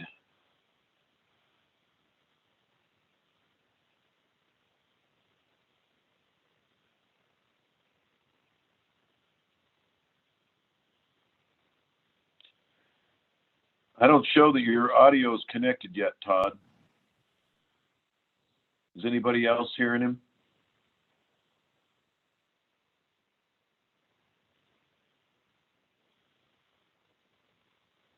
Luke, can you try?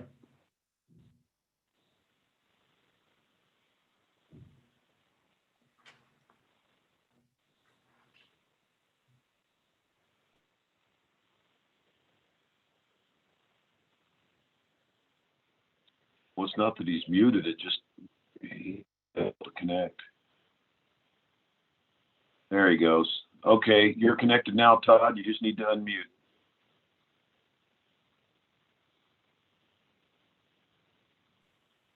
There we go. There you go. Welcome. All right. Thank you, Mr. Chairman. Sorry about the technical difficulties there. I'm Todd Parfit. I'm the director. Am I muted again? No, we hear you. You're good. Okay. You can hear me fine now.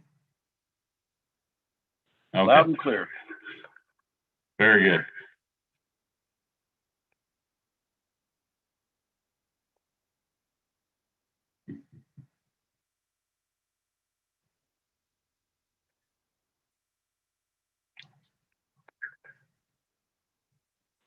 So, Mr. Parfit, the request from the committee is that you just start at the top and go through each of the priority areas, page by page, and add to the narrative or just highlight the key points.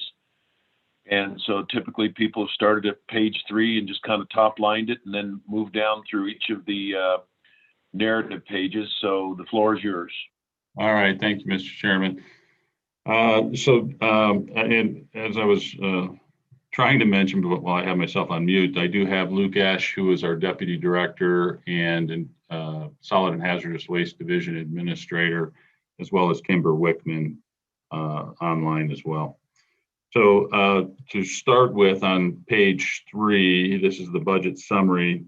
If you look at column 3, you'll see that the reductions for step 2 are 3.7 million. And then step 3 reductions are 1,054,000.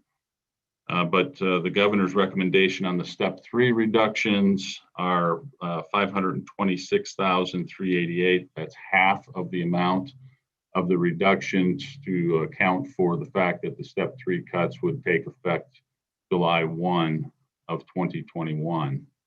And then the cuts of the 1,054,000 would be biennialized for the for the next biennium. You also note on the employee headcount, we have a reduction of 8 full-time employees from 265 to 257. And I'll talk about each one of those as we walk through the various divisions where the recommendations are. What I'd like to do is take you to page 15 first, and that's the first set of reductions. This is step 2, priority number 4. The total reductions in administration, IT operations and support is 1.7 million. And that breakout of that reduction is there's 530,000 in the standard budget that would be reduced for operation and maintenance. And we're banking on no significant operation and maintenance needs, but rather we based our projection on historic spending patterns and future projections for operation and maintenance. Mr. Chairman. Lloyd. Thank you, Mr. Chairman. Director Profit, just for the benefit of the committee, would you just highlight your traditional funding sources? I think sticks in my mind you're about 50% general fund, and then you've got some federal funds and general funds. Just kind of give us that breakdown, so as we look at these overall cuts, we can see how that plays into the picture. Yeah, thank you, Mr. Chairman, Representative Larson. If you want to go back to the summary table on page 3, you will see that our budget for FY 21 was 179.7 million. Of that, 37.8 million is general fund, and then you have 122 million in federal funds. 122 million in federal funds is a little deceiving. 103 million is associated with the abandoned mine lands program and is pass-through money for reclamation work that we do. So when you look at the operating budget for the agency, if you take out the AML funds, then you would be looking at about 50% or 75.6 million of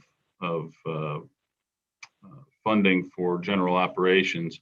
Half of that is general funds, 25% is federal funds, and 25% is other or fees. So that's where we are currently. After the proposed budget reductions, should they be approved, the split would be 46% general funds, 27% federal funds, and 27% fee. And we would go from a general fund budget of 37.8 million to 33.5 million. Okay. Absent any further questions, let's jump back to where you were, Todd. What page was that, 13? Page 15. 15. And this Okay, is I'm with you. Admin, IT, operations and support. And as I mentioned, $530,000 reduction in general operation and maintenance. And then there's a 1.2 million roughly million reduction in system upgrades for the water quality and air quality divisions. And if you'll recall, during the budget session earlier this year, we had requested these funds for system upgrades for about 750,000 in water quality and 470,000 in air quality to upgrade systems.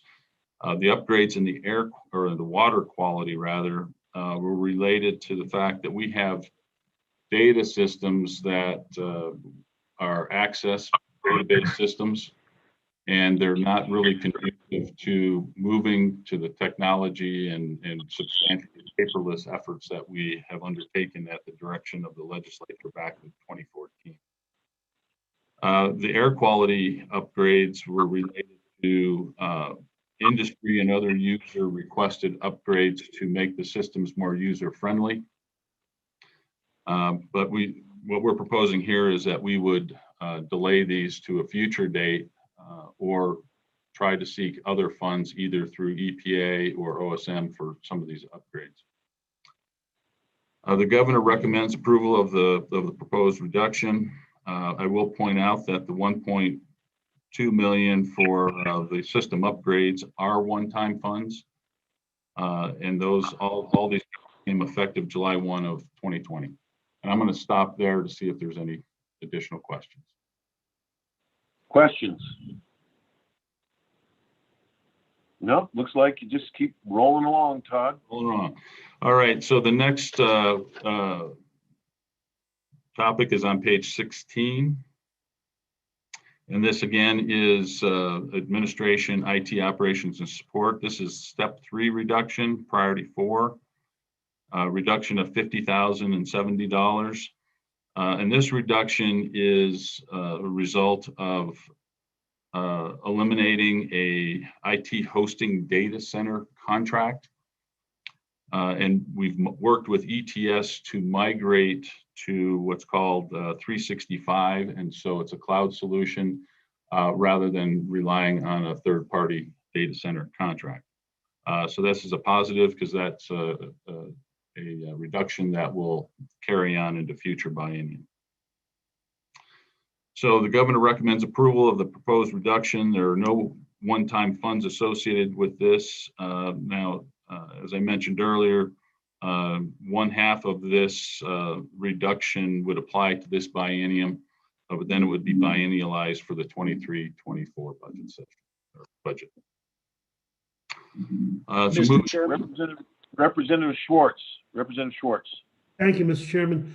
Todd, I'm just curious, when you came up with the concept of migrating to the cloud, was that suggested to you by ETS, or was that an internal decision?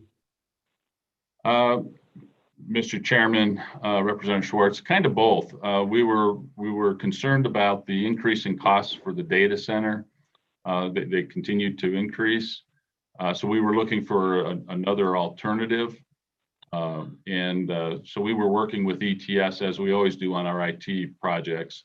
And this just happened to be a timely opportunity to work with Microsoft to make that transition. Thank you. Mr. Chairman. Representative Summers. Mr. Chairman, thank you. Good morning, Todd. How are you? Hope you're doing well. Thank you. My question, Mr. Chairman, and we've kind of asked this, we've finally seen some savings in some agencies on their maintenance contract. And as I look at your maintenance contracts, over $500,000 in maintenance contracts, during this kind of budget cut process, did you review those contracts and go into any negotiations with any companies to try to lower your maintenance agreement contracts? I certainly appreciate your looking at the cloud-based system. And so obviously you were delving into that area. So what did you find out on your maintenance contract? So Mr. Chairman, Representative Schwartz, I think if you go back to page 15 and that $530,000 reduction for operation and maintenance is a result of us taking a look at all of the operation and maintenance contracts, what we thought we actually needed moving forward. And in some instances, I wouldn't say in all, renegotiating with the vendors that we have our contracts with. Okay, anything further, Representative Summers, on that? Mr. Chairman, no, other than, and Mr. Chairman, Todd, there is no reductions in your maintenance agreements over the budget. So I assume you found no savings in your maintenance agreements. So Mr. Chairman, where we found the reductions, I don't know that we found any reductions in the maintenance agreements. However, the monies available for operation and maintenance, we did reduce by 530,000. So I'm assuming there's some savings in there somewhere. Thank you. Anything else on that topic? All right, Mr. Parfit, keep moving along. We're doing well here. All right, thank you, Mr. Chairman. So now go to page 20. We're in the air quality division. And the cuts here are step 2, priority 6, 194,825. This reduction is primarily the result of staffing reduction. We eliminated 4 full-time employees for a reduction of 179,825. Those positions served different tasks. The first position is in our rules and state implementation plans. This will have an impact on our ability to track and comment on the number of rule packages and guidances that come out from EPA. We expect an uptick in that after January. And then it also affects our ability to develop the state implementation plans, which is part of our delegated authority for the air quality programs to do. So that's the first position. The second position is a district administrative support position in our Sheridan office. And the reduction of this position would leave us with 1 FTE for the staff, administrative support for the staff of about 30 in the Sheridan office. And we would manage that through some sort of a temporary service contract if that remaining individual were to be on vacation or otherwise unavailable. The third position is in the compliance program. And if you'll recall from the last session, the legislature added a position for the Upper Green River Basin to help with compliance and inspection activities.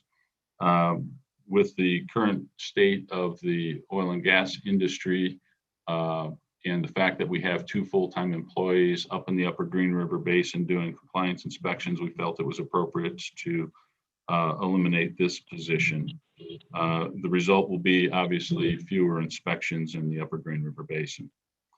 But what really generated, I think, the need for this position from the legislative perspective last year was we had a lower than acceptable compliance rate in that area. We've since seen that compliance rate improved significantly, but I feel very comfortable with removal of this position. Mr. Chairman. Please, Representative. Thank you, Director Parfit. I just want to make sure that I'm clear on this, just the way that you articulated it. So we see a reduction just due to the depressed industry in that Green River Basin. So in my mind, it would suggest that less inspections are needed. So then when you said this will impact the number of inspections that can be made, are you comfortable that we will be doing the appropriate inspections in keeping up with the need, just with all the components of that equation? Mr. Chairman, Representative Larson, yes, I am. We'll monitor the compliance rates, but what we're seeing now are the compliance rates are doing very well. So, Mr. Chairman. Follow up, Mr. Chairman. Well, let's let Representative Larson follow up, and then I had a couple other hands. Go ahead, Representative Larson. Thank you, Mr. Chairman. So if I may, Director Parfit, just go back to page 19, and I forget the conversation that you and Senator Hicks and I had, but when we talk about in your fees there on page 19, in addressing the fact that they may not have kept up with the times or other states around us, remind me, do you have the ability to do that in rule, or do you need help with that legislatively? I just couldn't remember. So, Mr. Chairman, Representative Larson, first off, the fees really don't come into play for the position that we're talking about reducing. But related to the fees, we have our Title V, which is our major sources, pay a fee, and we are seeing a decline in fee collections, meaning that as we have fewer emissions, with fewer emissions, you collect fewer fees because it's based on a rate of $34.50 per ton, which is one of the lowest rates in the country. EPA's rate is $52.03 per ton. But companies that are major facilities pay the $34.50 per ton per constituent up to 4,000 tons. This is something that we've raised in past meetings with the Appropriations Committee and also with the Minerals Committee. As we see some of these larger facilities, particularly power plants, if a unit shuts down, that is a significant reduction in the Title V fees that we collect for operating the program. But Mr. Representative Larson, follow up, please. Yeah. If I may, but I guess really the root of my question wasn't whether it applied to the position or anything else. It was just specific to those fees and the ability to adjust those fees. Can you do that with internally by rule, or if you elect to change the fee structure, do we need to help you with that is the question. Okay. Thank you, Mr. Chairman, Representative Larson. Yes, the answer to that question is we do not need statutory changes to be able to do that. We have the ability to make adjustments to the fees as appropriate through existing statute and rule provisions. I think it was Co-Chairman Nicholas and then Representative Summers. Thank you, Mr. Co-Chair. So Todd, I guess a couple of things. Just on a follow-up, it looks like we're cutting, roughly $200,000 out of the budget, but we're losing $600,000 worth of services. If you just look at what the other components are for the payment of those fees. And so my question is that a good quid pro quo for you and for your agency in terms of compliance, in terms of permitting and the impacts to industry that you're serving?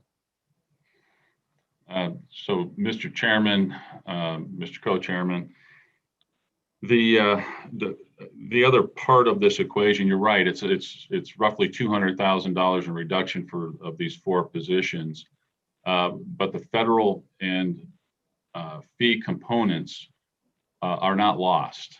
Okay.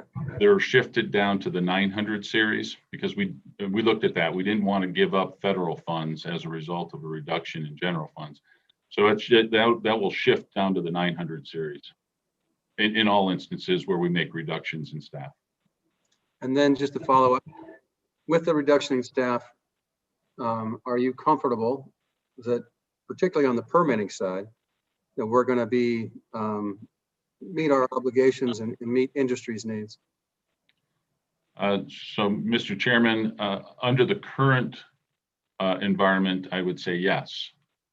As the industry rebounds, then obviously we'll be back in front of you as we assess those needs and determine if we need additional resources. Anything further, Bob? No, okay, Representative Summers. Mr. Chairman, thank you. And Todd, thank you. And I want to go back to the fee issue. And you mentioned that the federal government, one, I can't remember, and I honestly can't.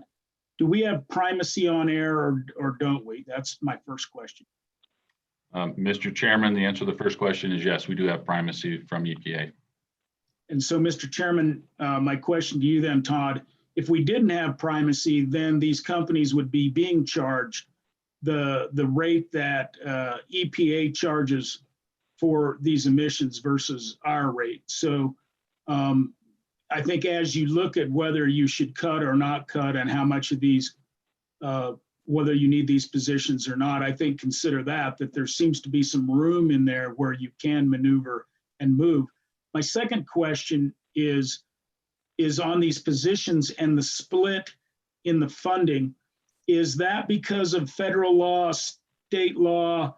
In other words, if you raised your fees some, could you offset some of these salaries through more fee raising? So, Mr. Chairman, Representative Summers, let me address the federal funding component first. The 7% of the position is federally funded, and that's the contribution from the federal government and that from EPA essentially. And that federal funding formula has been consistent or flat for the last 11 or 12 years. So we're receiving the same amount of funds from EPA as we did 10, 12 years ago. Now, could we raise the fees to offset some of the other position costs? We have to also recognize that the federal funds collected on Title V must be used on the Title V program. That we can't use it for minor source permitting activities. We use a different fee program for that. So I don't know if that answers your question. Follow up, Mr. Chairman. Please, Representative. So, Mr. Chairman, perhaps not, Todd. So my question is, can the fees offset the general fund? That's what I'm talking about. Can the fees that you charge in these positions offset the general fund dollars? So, Mr. Chairman, I believe that they could to some degree, yes. And I assume that you are examining that. I mean, obviously, if we cut these positions, they're cut. You're not. Why would you raise fees then if we cut the position? So I think it's something you have to look at moving forward. And I think we have to look at whether we should shift some of these positions to fee dollars or portions of these positions to fee dollars. So, Mr. Chairman, Representative Summers, yes, we are currently looking at the fee programs, and the fee program I was referring to is the Title V for the major facilities. We have about 120 major facilities in the state that pay into that, and that includes your power plants, major gas compression facilities, things like that, the trona mines, and so you can raise the fees associated with that, but those fees are used for not just salaries, they're used for other things, the monitoring stations that are appropriate, et cetera. But yes, we are looking at that. I guess, Mr. Chairman, my final question there though, but Todd, if you're looking at it and we're cutting the position, then maybe you're just looking at that to maintain your current budget if you see a declining trend in your revenues. But if we cut these positions or wherever in your budget that you could use these dollars, then you can look at the fees all you want, unless you come back to us in another year and say, hey, I can reimpose these positions, and by the way, now we have the fees set up. So where does that fall in your thinking? So you're looking at the fees, but in the end, if you decide to raise them, what good will that do you if we've cut the use of those fees? So, Mr. Chairman, Representative Summers, what we're seeing in any scenario with these four or without these four positions, we're seeing declining revenues coming in from the fee program. And we're looking at adjusting that to cover the appropriate costs for whatever staffing scenario that we might have. Now, it's true that if we add positions to the Title V program, then we would have to look at, do we have the appropriate fee set for the title program to be able to support that position? But I guess maybe I'm not missing, or I'm missing your point here, but we are looking at a declining revenue source on both the general fund side of things and on the fees. And the fees is fairly substantial for, in particular, the Title V program for major facilities. And we're trying to get that back up to, if you look at a graph, we're well below in our projections where we need to just support where we are right now. And so that's why we're looking at a fee adjustment for the Title V program. Thank you. Okay, it's 10 o'clock and my smartwatch says it's time to stand. We're scheduled for a break. And when we come back, I think Representative Schwartz or Senator Garou are next with questions. So let's go ahead and take our, you didn't have one, Andy? All right. Let's go ahead and take our 10 o'clock break. We'll be back at 10:15. We're on page 17 of 51 pages. Let's go ahead and stand at ease until 10:15.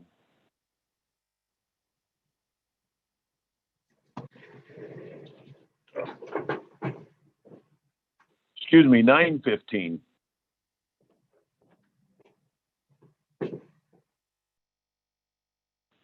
Karen, you need to correct that. That was my mistake. 9:15, I think. Nope, 10:15. That's right.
Karen, if you're there, can you hear me? Yes, sir, I can. All right. Is it clear, garbled, or too loud? You are quite clear. It sounds wonderful. All right. Thank you very much. Sure. Yep, much better. I'm operating off of 2 screens, which is new for me. It's wonderful because I can see everybody and the handouts, the budget, but some strange things happen with the sound, so I'm just reverting to the old microphone and headphone.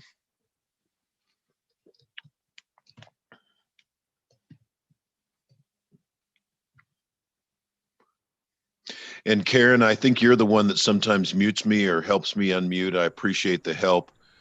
What's happening is once you have a second desktop, when I run my mouse over to flip through the budget, the ability to mute or unmute by hitting the space bar goes away until I roll my mouse back over to the other screen. So I'm just kind of learning this 21st technology stuff still a little bit.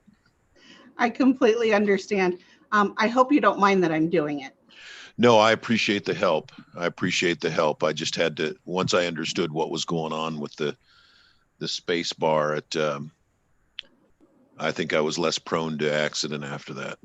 But I'll tell you, having these 2 monitors, having 2 big monitors really is makes a huge difference in terms of functionality. I believe it does. And I went ahead and disabled the space bar mute because I found it got me in a bit of trouble.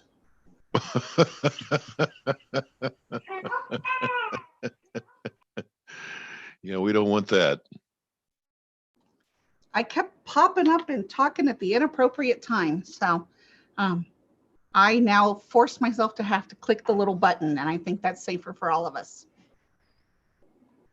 I do wish there was a way that you could tell it, the screen across the bottom that shows the mute and the stop video. If there was a way to tell that, be visible all the time. Don't go away every time my mouse rolls away from it. Senator Kinski, we're going to probably go ahead and get restarted. Okay. I will look for that, and if I've got the no to do it, I will go ahead and send you an email with how to make sure that does what you need it to. But we've been on YouTube, and we're going to get back started. Here you go. Hang on just a second, Chairman Nicholas, Co-Chair Before Nicholas. we do, Karen, have you heard an update from Mary Lee? How's she doing? To my knowledge, she's doing well. Okay, thanks. Give her our regards if you have opportunity to visit with her. All right, we're back now. And Mr. Parfit, I believe that we left off on, I think it was you were just heading into the air quality division or finishing that up and heading into water quality. I'm not sure which. All right, thank you, Mr. Chairman. And you can hear me okay? I hear you loud and clear, Todd. Thank you. Terrific. So yes, back on air quality, and I wondered if I could just go back to Representative Summers' question about the funding, and I think this might help, is that first off, we're required to have a match for under our primacy program of 60% federal dollars to 40% state dollars. Now we're overmatched right now. As I mentioned, the federal dollars have been flat for the last decade or more. But with reference to the Title V fees, all the Title V fees have to be used on the Title V program by federal law. We have to have a self-sustaining program. So we can't offset, say, oil and gas type activities by raising the Title V fee. So I just wanted to be clear on that. All right. Before you leave that area, I want to make sure, are there any other questions? Senator Garou. Thank you, Mr. Chairman. I just wanted to kind of follow up on that Upper Green River position. I take it that we're not losing any monitoring stations in that area, correct? Mr. Chairman, that's correct. We go through our annual review process on which stations that we're going to keep or where we're going to move mobile stations to. It's not part of the reductions here that we would be taking any of the monitoring stations from the Upper Green River Basin. And if I can follow up. Please. Thanks, Director. Also, thank you. I appreciate that. And then the last thing is, that was such a big deal last year about adding that position. We got a lot of mail on it. And so I just wanted to make sure that we were getting reporting on those monitoring stations. We're getting out A, to the Minerals Committee, and B, out to the public. So Mr. Chairman, Senator Guru, yes, we have what's called YVisNet, which is you can go to our website and you can look at real-time data at these monitoring stations that you're referring to. The second part of your answer is yes, we've been communicating regularly with the groups up in the Pinedale area. In fact, we're scheduled for next week to have a discussion with some of those folks up there, and as we prepare for the upcoming winter ozone season. Thank you, Mr. Chairman. Thank you, Director. Anything else? All right, I've got a quick question for you, Todd, about the fate of the 4 positions. The people that were in them, were all 4 occupied? Have they been pink slipped? Do they know they've got to start looking? And what are the odds that they'll be absorbed elsewhere into the state government? Thank you, Mr. Chairman. All 4 positions were vacant. Okay, thank you. Okay, so Mr. Chairman, just carrying on with the step 2, priority 6 reductions in air quality. We also had a $15,000 reduction where we looked at salaries and our salary tables were adjusted to reflect actual salaries. And what that is a result of is retirements. And so you have somebody that might be have more years of experience, more senior person that was at a higher salary than somebody that you're bringing in that might be at a more junior level. What page are you on, Todd? I'm sorry, we're still on page 20. Okay, thank you. And then, as I had mentioned with other 100 series adjustments, the federal funds and other funds reduced in the 100 series get moved down to the 900 series. And these the governor recommends approval of the proposed reductions. No one-time funds in this group, and that became effective July 1, 2020. And for a lot of reasons that we've discussed already, there were no step 3 reductions in air quality, primarily in order to maintain our minimum requirements for delegation. And the fact that we have new rules that will be coming down the pike that we're going to need to spend a lot of time on under a new administration. And then, as you all are very familiar with, we had significant wildfires this past year. And with those wildfires, it requires us to prepare reports called exceptional event reports. And those exceptional events are to ensure that we're not trying to have the regulated community address air quality issues that are not anthropogenically derived. So that's step 2, or I'm sorry, that's air quality. So now if we go to page 25, and we'll go to the water quality division. We're there. This is step 2, priority number 5. 806,317 in general fund reductions.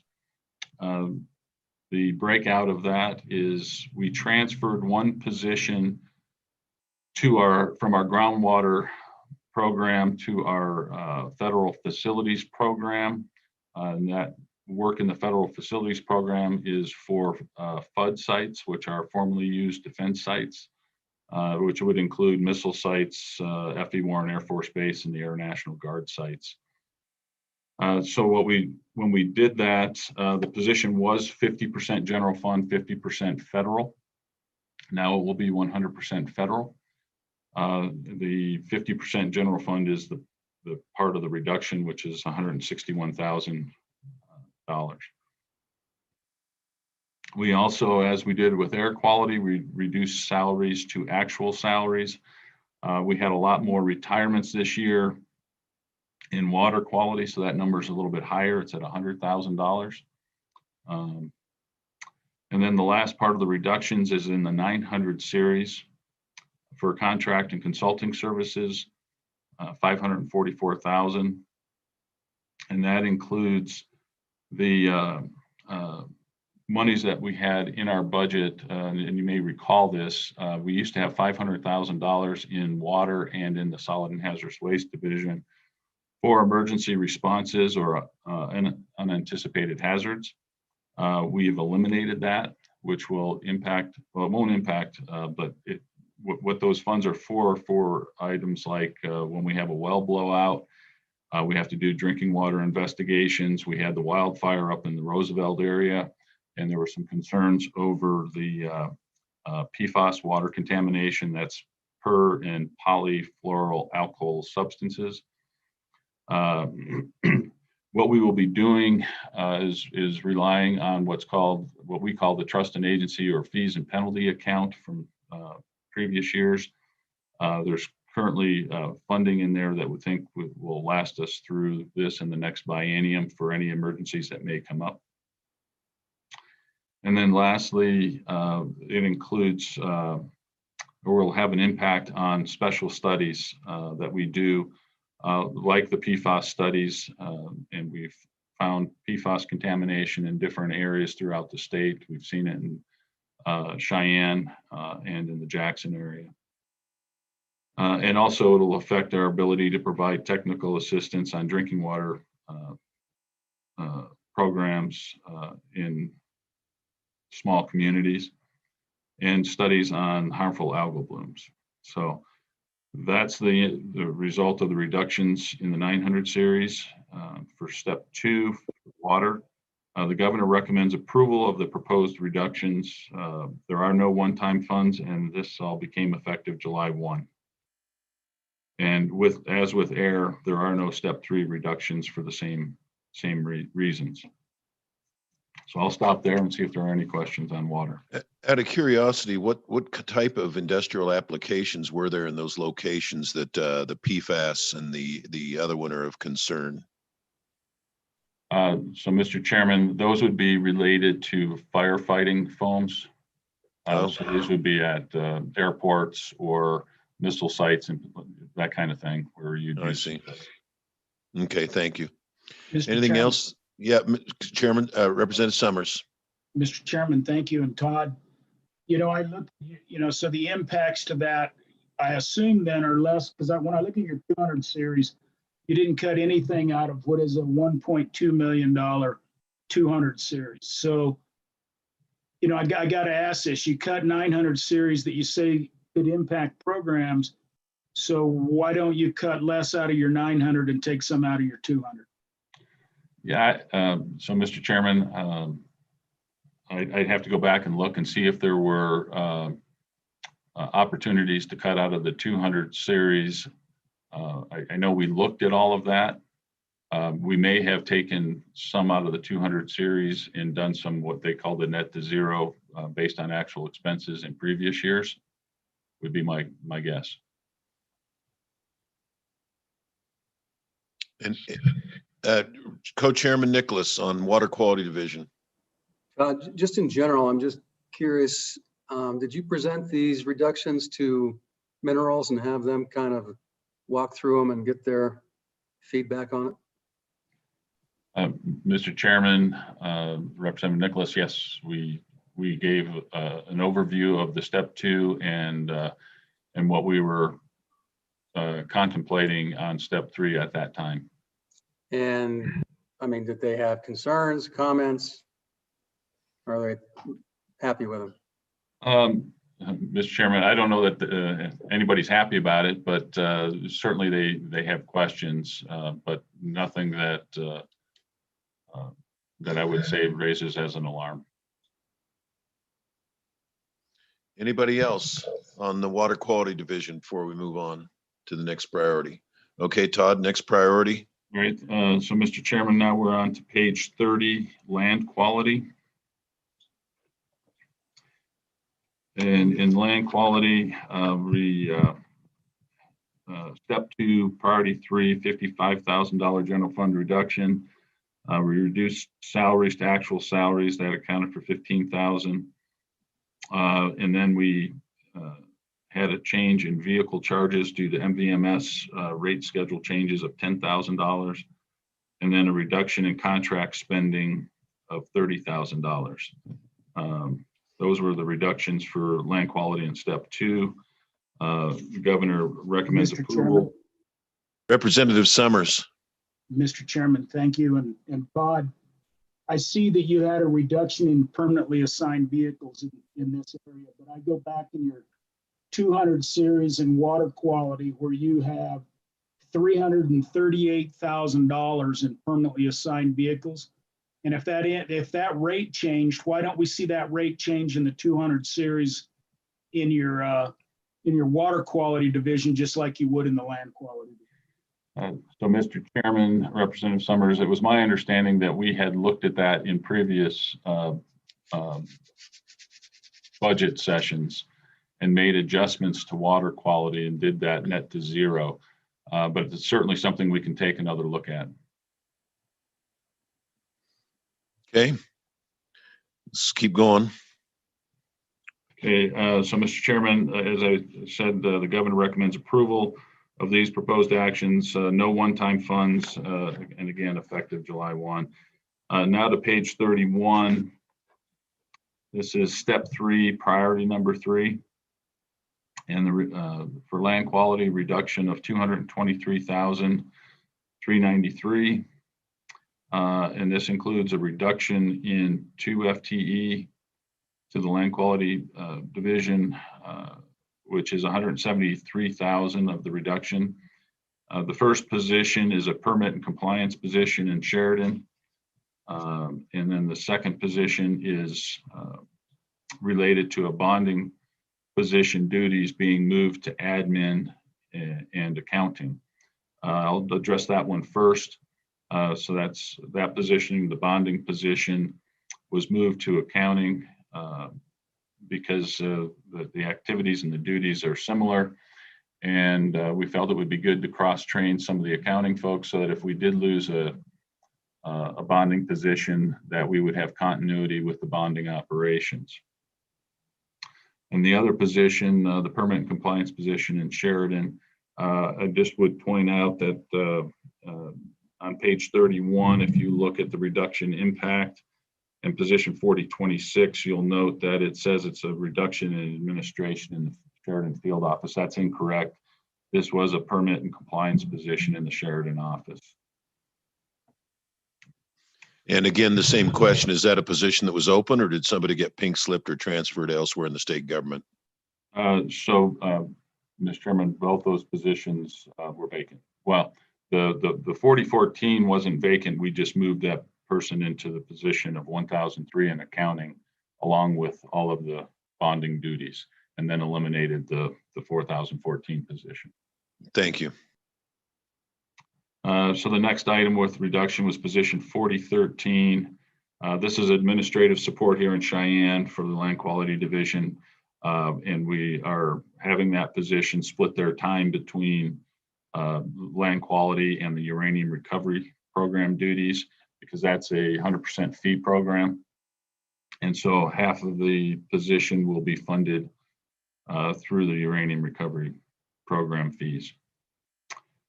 And then lastly, we had a reduction in funding for office supplies of about $8,000, and that's based on historic and projected spending patterns.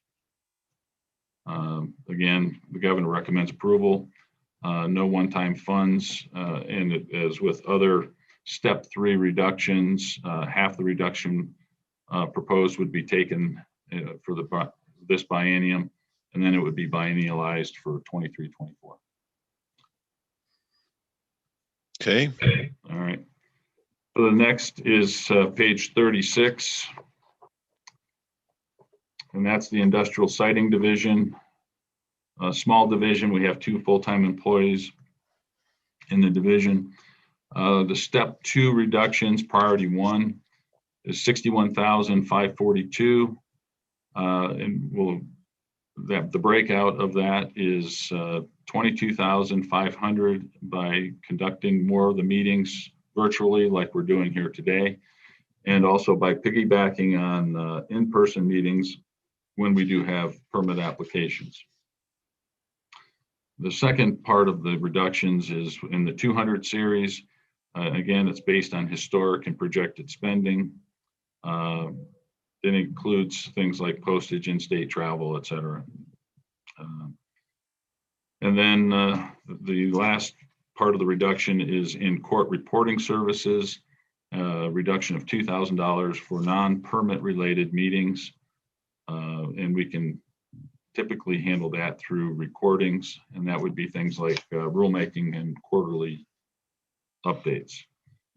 So that's it for the step 2, priority 1 of industrial siting. Governor recommends that approval. Mr. Chairman. Chairman, Representative Summers. Mr. Chairman, thank you. And Todd, just a question, a reminder. I don't think, does the general fund get any money out of the industrial siting process, or does that all go to the counties? It seems like it all goes to the counties, but I might be foggy on that.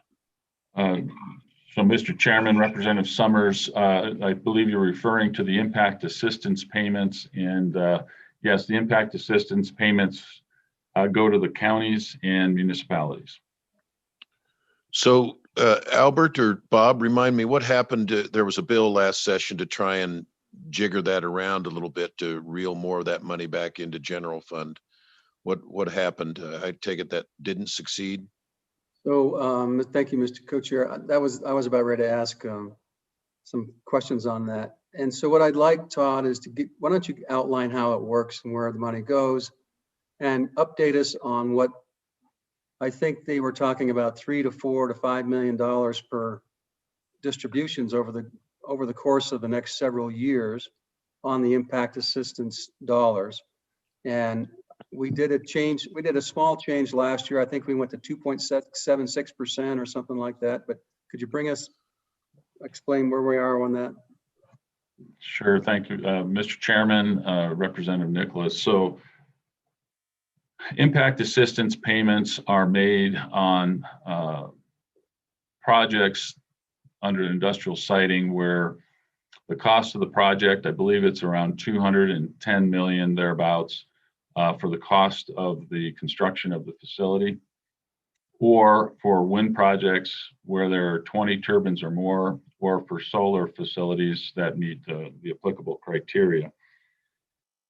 The impact assistance payments have changed or process calculation has changed over the years. The way it is currently is that impact assistance is paid at 2.76% of the material costs associated with the project.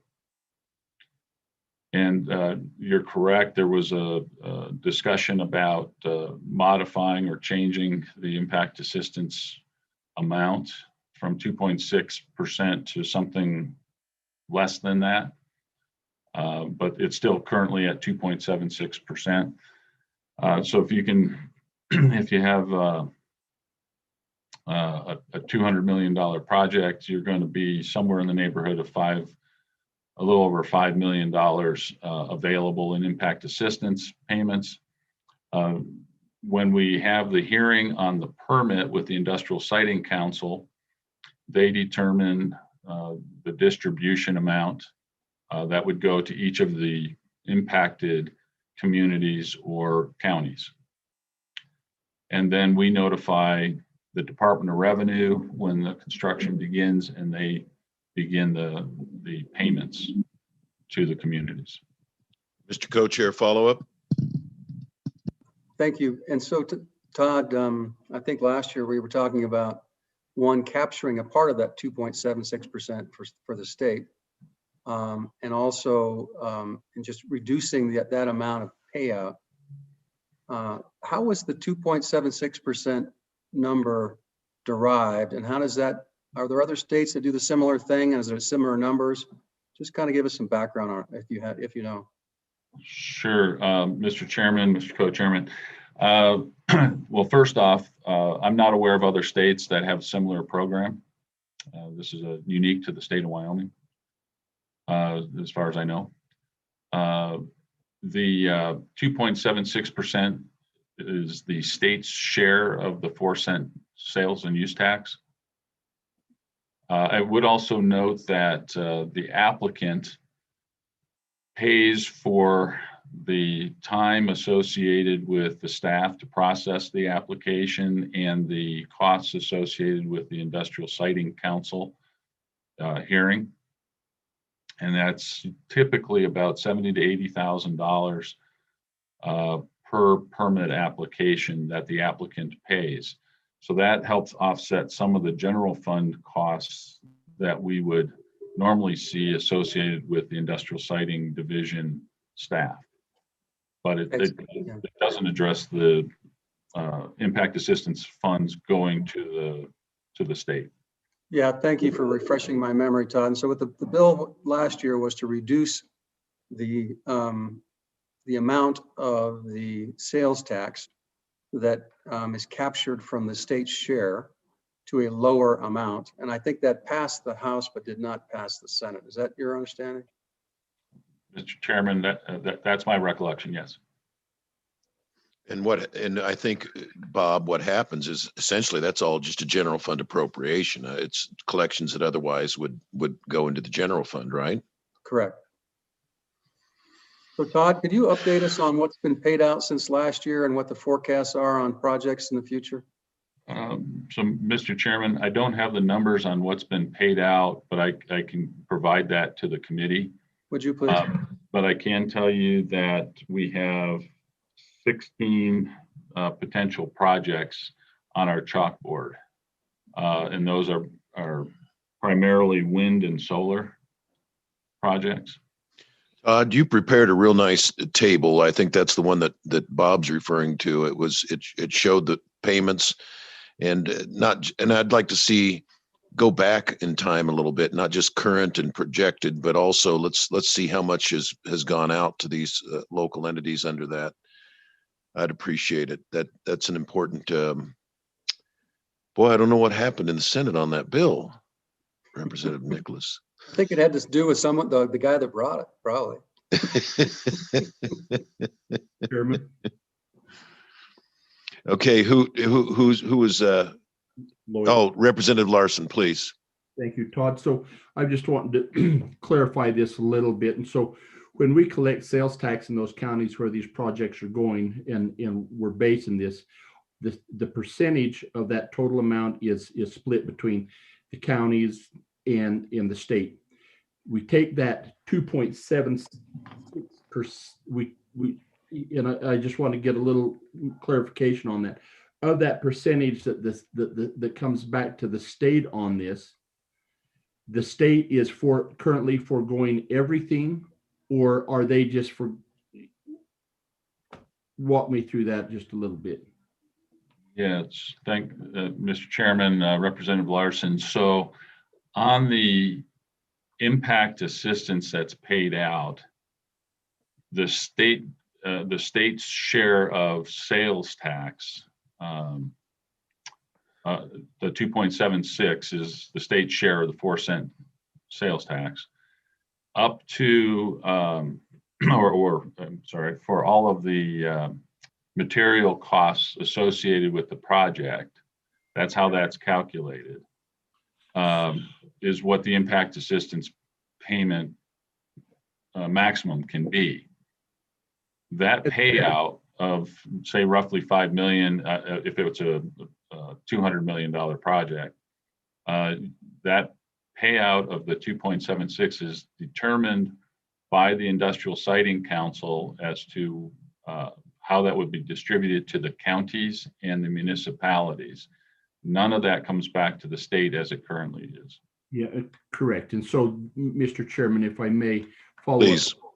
So the council, they would look at the recommendations from the county or the municipalities, and they would expend the total amount of that 2.76%, which historically would have been the state's share. And then in light of that, they're still collecting their share of the 4% sales tax. Mr. Chairman, that's correct. But I would clarify that the council does have the ability to not distribute the full amount of the 2.76. So, Mr. So, Chairman, yeah, where- please, Representative Larson. Thank you, Mr. Chairman. So where would, if none of it comes back to the state, where would that go? Any remainder that's not distributed? Yeah, so Mr. Chairman, any amount that is not distributed would remain in the general fund. So that's another point, I think, and now that it comes up, the committee will remember that part of the discussion last year, besides legislative relief, there was an administrative solution, which was for the Industrial Siting Council to take a much closer look at some of the projects that were being applied for and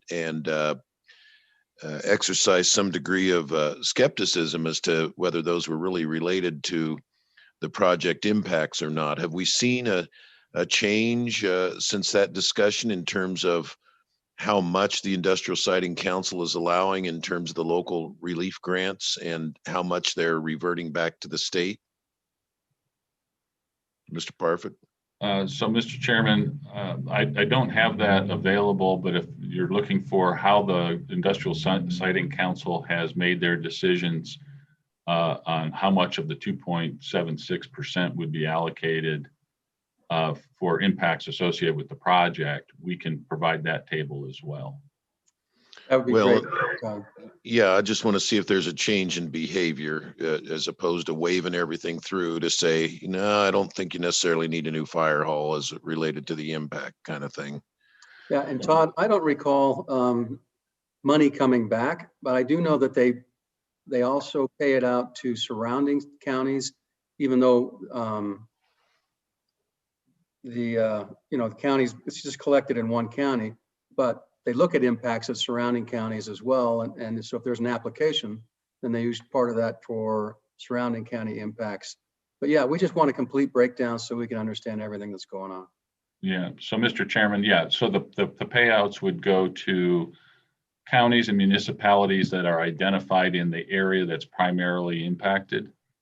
And that's done through the socioeconomic analysis and the permitting process. As far as a change in pattern, I think we've seen a bit of a change in pattern where they're not, like you said, it's not being just waved through. They're looking a little closer at the actual impacts, but that's something that we can get to you, the table on that. Great, appreciate it. And Don, if you can show us if there's been any reversions of that 2.76%, when and how much, that would be helpful, just so we can cross-check it. And Mr. Chairman, I would just say that there's no payout of the 2.76 directly.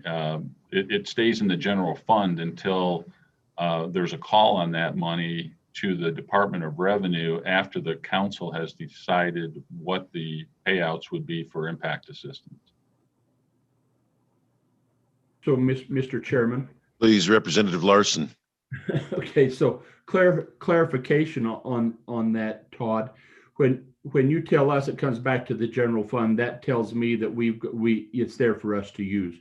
You're telling me that it does not come back for the state to use as a general appropriation, that it's committed to somewhere. So, Mr. Chairman, the way I understand it is that the company would pay the sales tax on the materials for the project. The council would meet and determine the impact assistance that would be paid out. The maximum that could be paid out of the general fund for the purpose of impact assistance would be the 2.76. Right now, I'm saying that the average is about 1.6%, not the 2.76. So they're paying that out at 1.6%. So the other 1% would just remain in the general fund. There's no reappropriation. Mr. Chairman. Please. And it resides where in the general fund? Is that back in your agency? Is that just back at, maybe Kevin can help us on this. Where does that come back to, Kevin? Caught him sleeping. Mr. Chairman, Thank you, Don. I'll try to explain this. Any funds that are not statutorily directed to the locals and approved by the Industrial Siting Commission remain in the general fund and are available to you for appropriation to any agency for any purpose. It's included in the Craig report. So follow up on that, Don. So I'm looking at, for example, fiscal year 2019, the total amount of funds directed by the Industrial Siting Council was about 10.8 million. But from these charts, what we don't see was how much the 2.76 actually was. So we don't see the differential, a direct differential number. And then my understanding is that this year was closer to 25 million or something like that. Is that right? Mr. Chairman, and just for Director Parfit's background, I emailed them the Department of Revenue's payout history over the last 12 years or so, maybe 15 years. So it was the actual payments. And I believe FY19 was the highest in recent history at 10.5, 10.8 million. This year was larger. I believe it's between 25 and $30 million. I could be corrected on that. What is missing there is these are the actual payments. So it might have averaged, say, 1.8% or 2%, not the full 2.76%. We wouldn't be able to provide that information, but perhaps Industrial Siting and DEQ could. Yeah, we'd like to see what the full amount, what that 2.7% actually was, the total amount, and then compare it to this number of what the 1.8% out payout was, so we can compare it. And and before we go on, committee, I would strongly suggest that the JAC put together a bill to address this, because the idea that we just spent out $30 million on impact assistance when we are losing the amount of dollars we are in our budget is we really have to take a better look at it. Well, Mr. Co-Chair, I've got a question. If it failed in the Senate because of who was carrying it the last time? And are we improving our position if it's a JAC bill? Well, I think it was my personal bill. Oh. Okay. So do you want staff to draft a bill for consideration of JAC sponsorship? This should be a Senate JAC bill, and Senator Perkins will put the lead on it. Is there a standing committee that's a better choice than JAC? I think I put my faith in you. You can do it. Well, we don't have to resolve who's going to carry it, if at all, to have it drafted. Don, Mr. Chairman? Yes, please. I think he said he wanted me to carry that. And that may be the all-time bad idea. I barely have enough oxygen to stay hello, much less defend the bill. So, especially if it was one of Bob's old ones. Don, try to rewrite it just enough that people can't recognize it as a Nicholas original.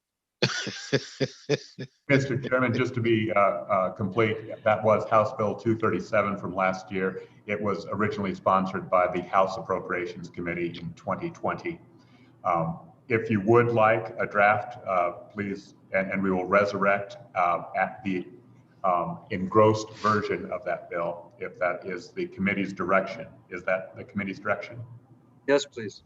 Yeah, thank you, Bob. Thank you, Don. All right. Mr. Chairman?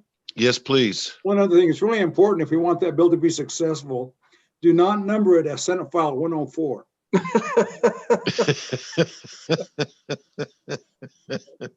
All right, we've got we left off Mr. Parfit at page 35, 50 and 51 in total. So let's pick up where we were. All right, thank you, Mr. Chairman. We're now on to page 38, and this is the step 3, priority number 1 for industrial siting, $135,000 general fund reduction. And this is accomplished by reclassifying position 5003 downward. And the reason we're doing that is, as I mentioned earlier, we moved the bonding responsibilities from industrial siting to the accounting section.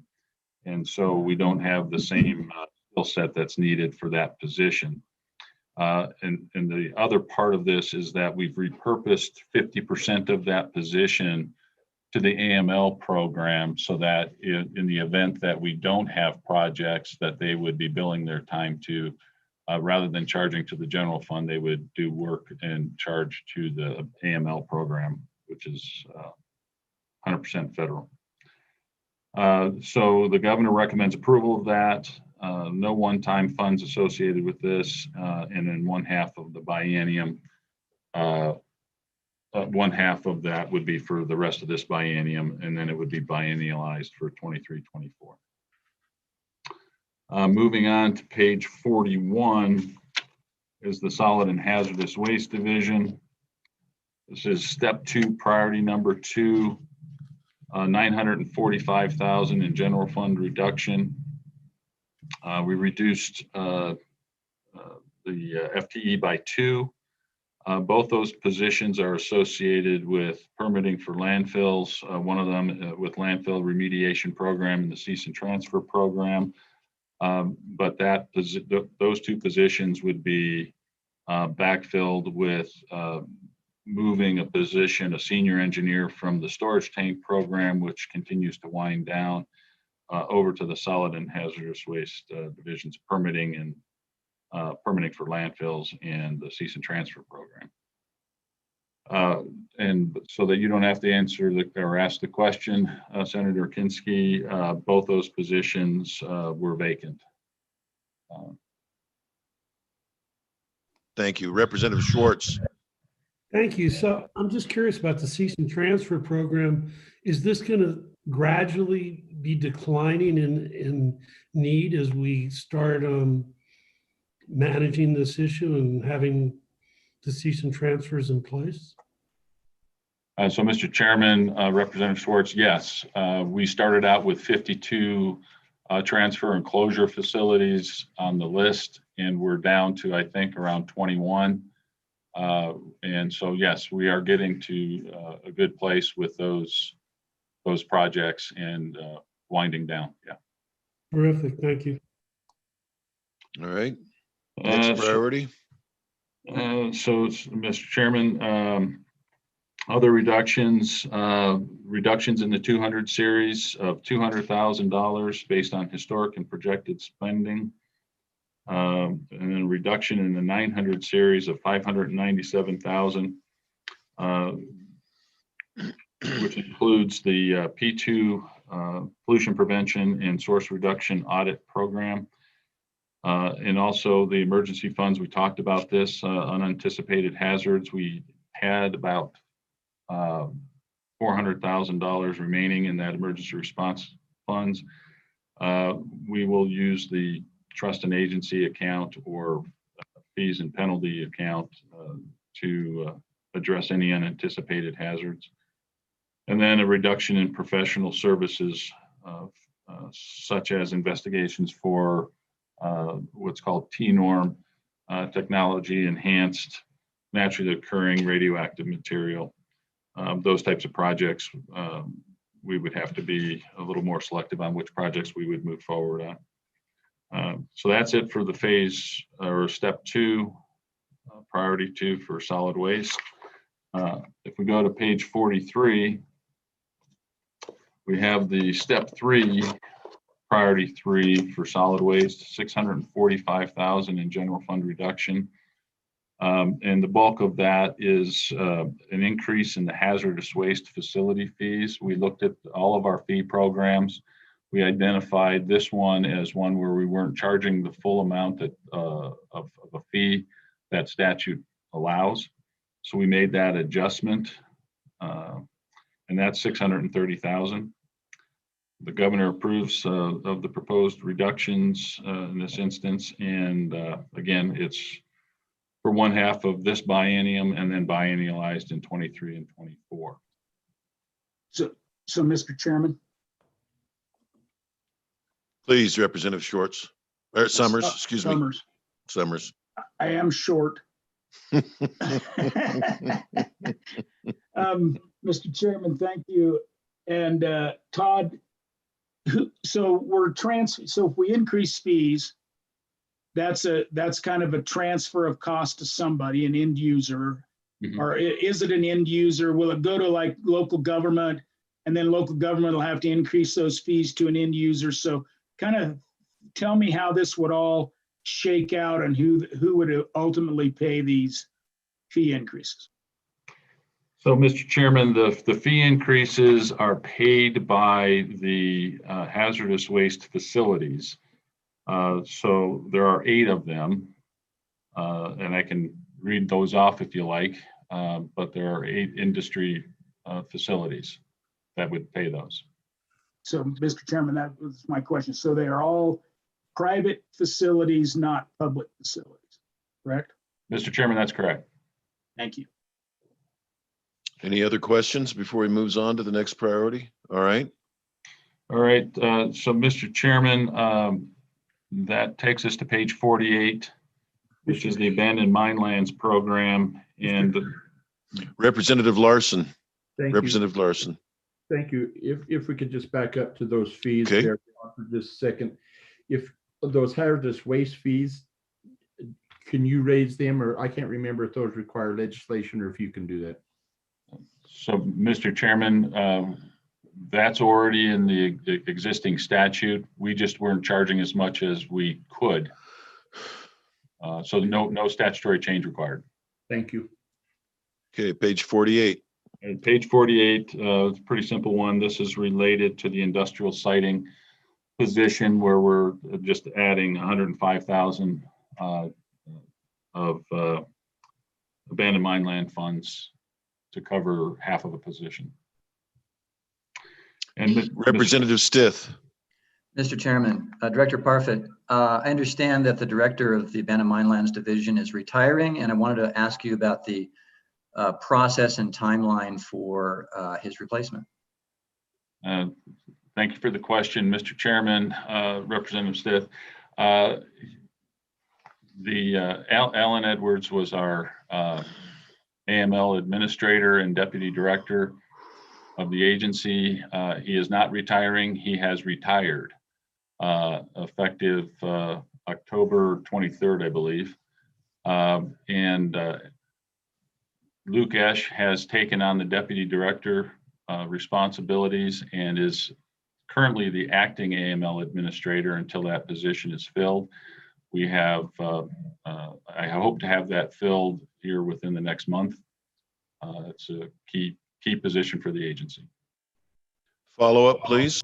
Yeah, Mr. Chairman. Yes, Director Parfit, I would certainly encourage you to fill that position with a person who has good judgment, which includes the ability to recognize things in the world for what they are. With respect to the adverse effects of coal mining on the history on Wyoming's waterways, I think there's a difference between the Snake River in Teton County and the Bitter Creek in Rock Springs. And although we all recognize the Bitter Creek is far more aesthetically pleasing than the Snake River, nonetheless, I ask that, that there just be a review of and an honest, scientific, historic-based look at the adverse effects of coal mining on the Bitter Creek so that it would qualify for priority AML projects. It's a bitter pill to take, Todd. I was hoping for an administrator with the gift of discernment to understand that the Sheridan County projects are the highest priority, but that's my Christmas wish. Mr. All right. Chairman, that's message heard. We'll hire somebody that has good judgment. Okay, did anybody want to, I think that concludes it, except Clark, did you want to go through the vacancy list, or we already addressed that as he's gone through? Mr. Chairman, I don't have any particular questions on that. Others might. Okay, any further questions for Mr. Parfit before we move on to the DOE? Mr. Chairman. Senator Bebout, welcome back. Are you feeling a little bit better, huh? Oh, yeah, yeah. Thank you, Mr. Chairman. Todd, on the AML, first of all, any update on the trying to have the reauthorization? Probably nothing. That's my first question. So, Mr. Chairman, Senator Bebout, I know that there are 3 draft bills on the reauthorization back in DC that are being floated around. Senator Bebout, or Senator Barrasso, my apologies there, but Senator Barrasso has a bill that is being floated back in DC as well. So yeah, we're just waiting to see how that progresses and hopeful. Yeah, Mr. Chairman, that's really important to state, and I remember not too far in the distant past where a senator from Montana, the Deadenites, stole our AML money, and that created a lot of consternation for the state of Wyoming. Fortunately, with Senators Barrasso and Enzi, we were able to get that back.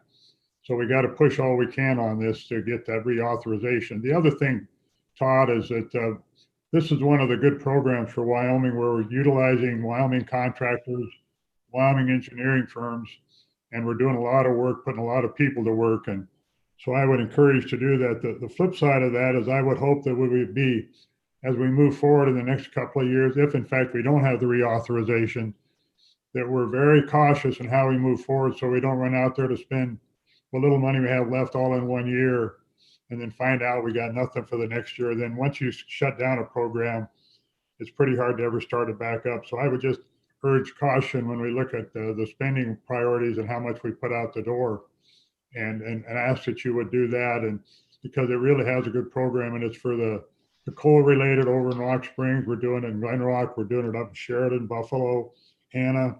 Then we're doing a lot of the uranium stuff. So there's a lot of pluses in terms of jobs for Wyoming people. So I would ask that you just do that and be cognizant of that desire to rush and spend the money when we really don't want to do it. We got to be smart about how we do it. Thank you. Anything else for Mr. Parfit? All right, going once, twice, 3 times. Todd, thank you for being here. Thanks for your time, and Merry Christmas. Thank you, Mr. Chairman, and Merry Christmas to everybody. Yeah, thanks, Todd. Thanks, Todd. Okay, Karen, do we have the Department of Education? Well, there she is. Hello, Superintendent Balo. Good to see you.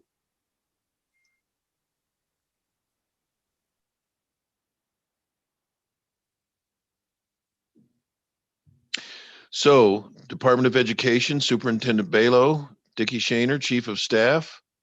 I like that background you had at first there, Dickie. It looked like you were in outer space. And then is Trent here? And Trent is here. All right, Superintendent Balo, the floor is yours. Whew. Okay. Thank you, Mr. Chairman. If I can have just a couple of minutes to get up and running. It was touch and go there for a minute. I was listening to a delayed version on the YouTube channel and wasn't sure which one was real. But here we are. Good morning, Mr. Co-Chairman and committee members. I'm Jillian Balo, Wyoming State Superintendent of Public Instruction, and we thank you for this opportunity to speak and present our budget. I'll be brief, and then I will turn it to Trent and Dickie to go through the budget with you. I want to emphasize one thing this morning. We have spent 6 years optimizing our agency through staffing reductions, and now the phase 2 and 3 proposals that are in front of you. Any deeper cuts to staffing than what is proposed will be a step backwards in the wrong direction for WDE and for the state. We've been cutting WDE's budget since I arrived in office in January of 2015. My first biennial budget request would have had a general fund standard budget of $20.4 million without any modification. However, I voluntarily reduced general fund expenditures by over $500,000 at that time, following a thorough evaluation of all programs and positions during my first year in office. Since that time, we've continued to optimize the agency and respond to the need for additional budget reductions. From 2015 to 2019, the WDE reduced its total position count by 11% through general fund exception requests. Likewise, the beginning general fund appropriation for the 21-22 biennium of approximately $18.1 million reflects our continuous efforts to carefully control costs. The Step 2 and Step 3 budget proposals would reduce the general fund by another $2.6 million to approximately $15.4 million, a reduction of more than 24% from where we were just a few years ago. At the same time, the WDE has taken on additional responsibilities, especially in the areas of assessment, accountability, student data privacy, and virtual education. Additionally, we have eliminated the need for expensive external vendor contracts for school district accreditation by bringing that process in-house.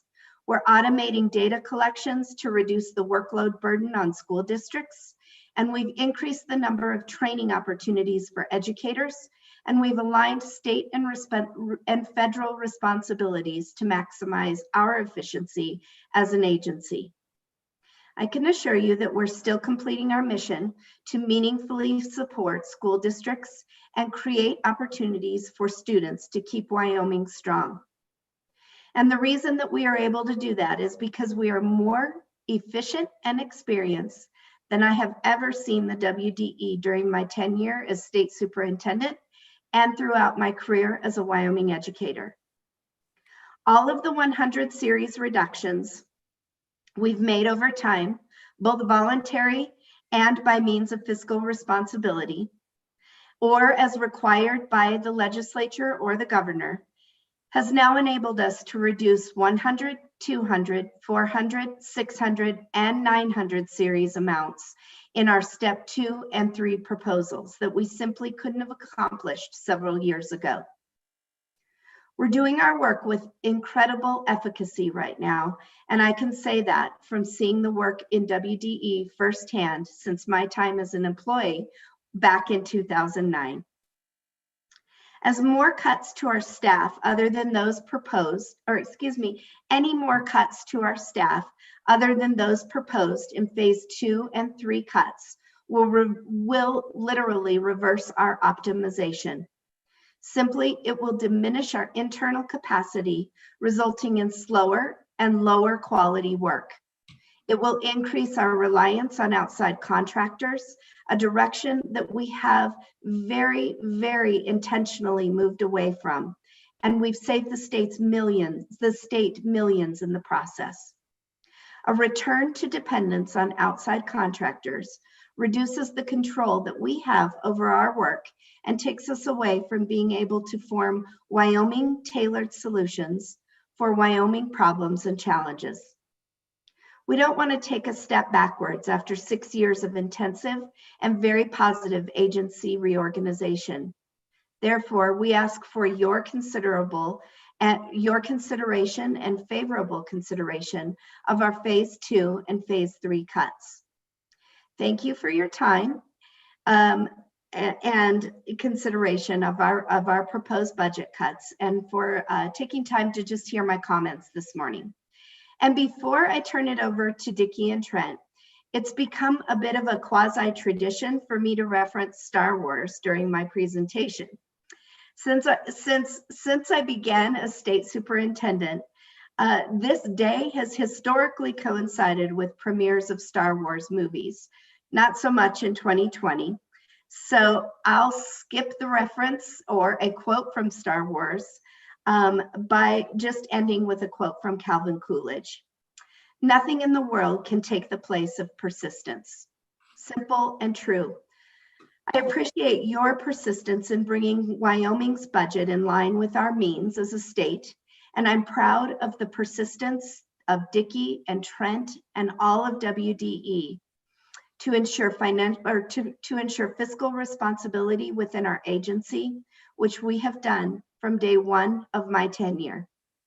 Trent and Dickie are now prepared to talk about proper alignment of funding sources to personnel and our proposed budget cuts. Thank you, Mr. Chairman and members of the committee. Thank you, Jillian. That was quite a pivot to go from Yoda to Calvin Coolidge. My Thank compliments. you. Representative Summers. Mr. Chairman, thank you. And Superintendent Balo, thanks for joining us. One question I would ask your staff to look at is in that same time period that you talk about general fund cuts and position cuts on the general fund side, could you also provide side by side on what you've cut in school foundation dollars and school foundation positions during that same time period? You know, obviously we have challenges on both sides of the equation. And so I would be interested in over time what those cuts on the school foundation side look like as well. Thank you. Mr. Chairman and Representative Summers, thank you for the opportunity to address that. And Trent and Dickey will be delving into that more during their comments today. Generally, we've made an intentional effort, especially over the last biennium, to ensure that the positions within the WDE that directly deal with supporting school foundation dollars are aligned to school foundation funding for those positions. Mr. Chairman, Representative Summers, as I mentioned at the beginning, Trent and Dickey will be delving more into that. Before we shift to them, something had been brought to my attention by one of my colleagues that's not here today that I appreciate some comment on it. If I understand it, there's a substantial amount of, and I could be wrong, what I understood from my colleague is that monies that were coming out of the general fund have simply been shifted over to the school foundation program. So it's not actually a true cut in that sense. It was just an exchange of dollars. Is that the case? And if so, how much and why? What's the rationale? Mr. Chairman, thank you for that question. And Chief of Staff Dickey Shaner and CFO Trent Carroll will be addressing that very in depth during their presentation. All right, thank you. Mr. Chair, I'm happy to answer it right now if you'd like. Please. It's about an $880,000 cut. And what I'd like to just note is that that amount was cut from our general fund, and then those employees were moved to school foundation, but there was a dollar for dollar offset in the school foundation account to account for that $880,000. So there was nothing added to the school foundation account by moving those positions over. So we were able to reduce the school foundation account in the amount of those 4 positions. Whose hand went up first? Senator Steinmetz.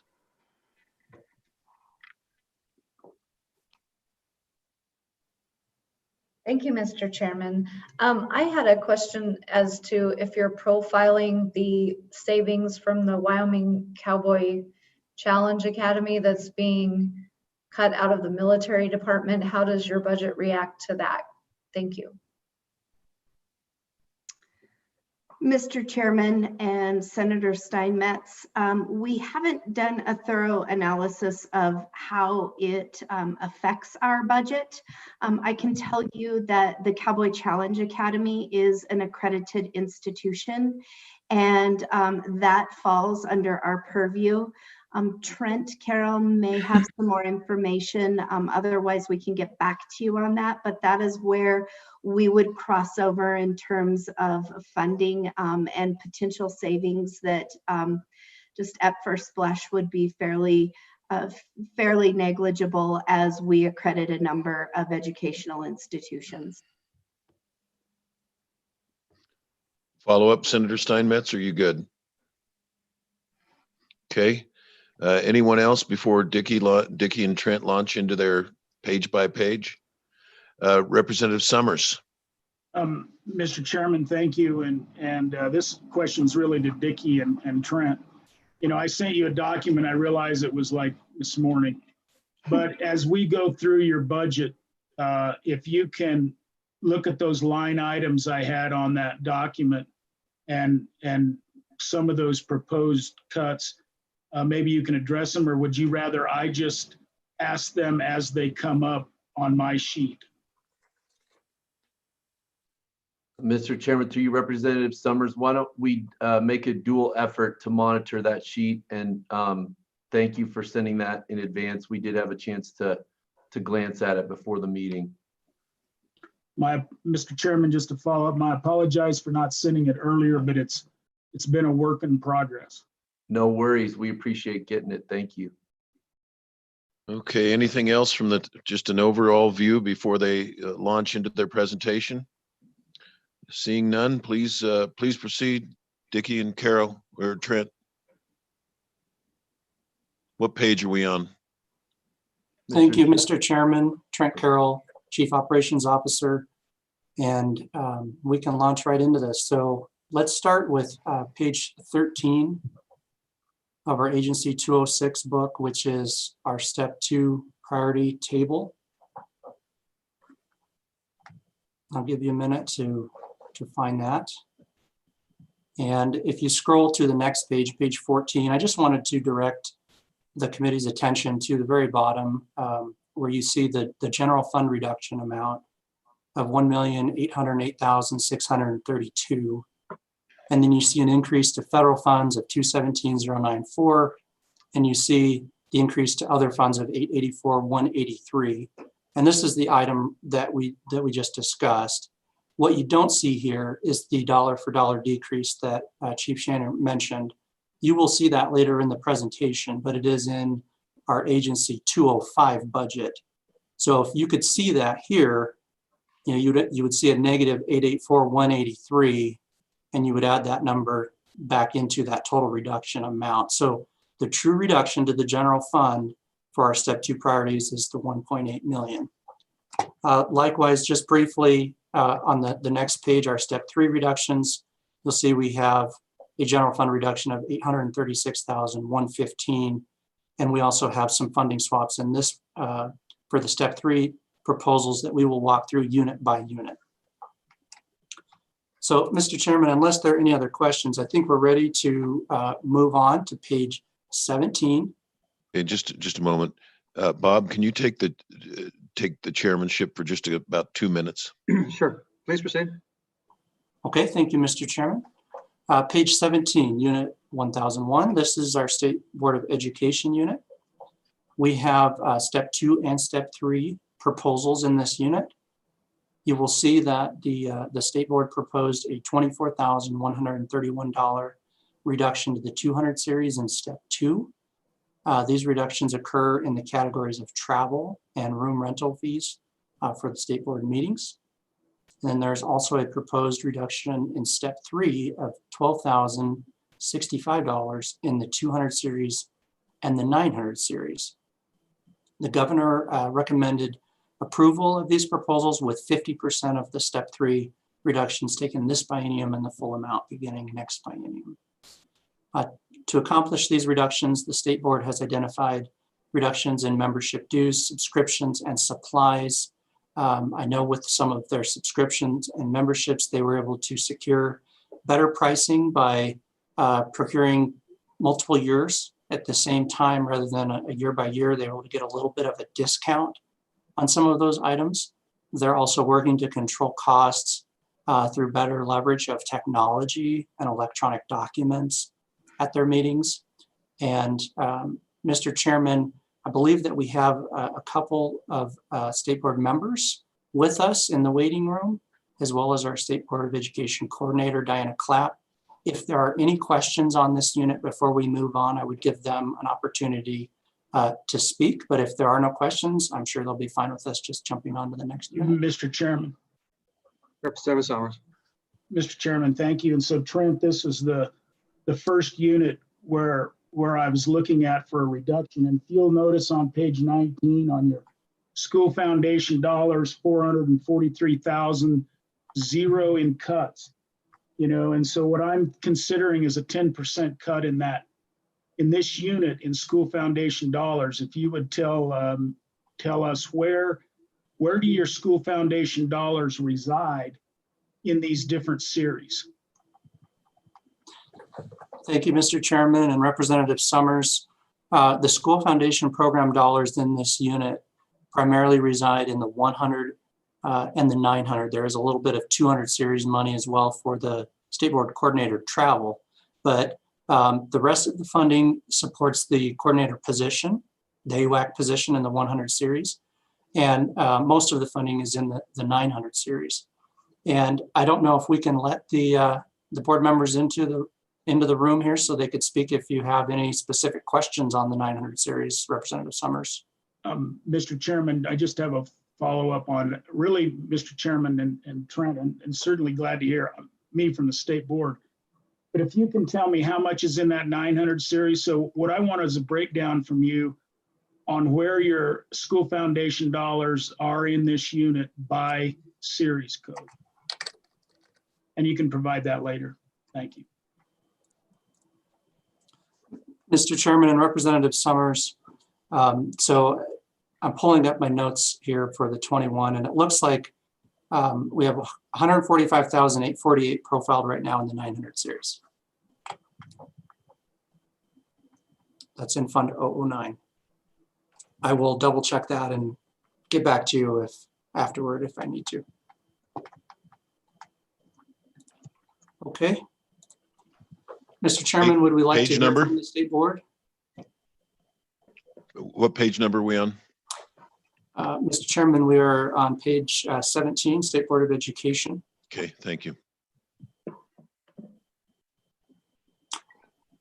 Okay, Mr. Chairman, we will move on to the next one. Page 21. This is Unit 1101, our Finance Division unit. We have a Step 2 proposal in this unit. This is where we have the funding swap of $884,183 from General Fund 100 series. This is a funding swap for the 4 positions that make up our school foundation program team. And Mr. Chairman, you probably recall that during our 2019 budget hearing, the JAC specifically asked us to review our position funding and look at the units where we had general fund and school foundation program dollars to make sure that we had good alignment between the program activities and the funding source. And so we did that, and we identified this team as an appropriate transfer from general fund to the school foundation program fund. They spent 100% of their time managing the school foundation program, and all of the entitlement payments that go out to our school districts, reimbursement for special education and transportation, school district audits, the K-12 funding model. That's the work that they do. And so we propose this as a funding swap. We do have a dollar for dollar decrease in the school foundation program fund in agency 205, unit 4702. And we will see that a little bit later in the presentation. Mr. Chairman, there's also, go ahead. Representative, please. Mr. Chairman, thank you. What percentage of the work in WD, and I asked Dickie this in a meeting with Andy, that Representative Schwartz and I had, but just for the benefit of the committee, what percentage of work in WDE in its totality is K-12? I mean, why do this shift now? I mean, for the most part, your agency does K-12 work. What percentage is K-12 versus college or university? Yeah, Mr. Chairman, through you, Representative Summers, I can take that. The vast majority is K-12. We certainly do have some involvement with UW and the community college system. I think the distinction that Mr. Carroll was making is that these 4 employees rest squarely in the school foundation program in terms of their job is managing the school foundation model, as opposed to, say, someone who touches on federal programs, general fund grants, maybe a couple school foundation funded things that would be sort of a more appropriate general fund expenditure because of the various funding streams involved. These folks are our 4 employees that sit in that school foundation funding model every day, 100%.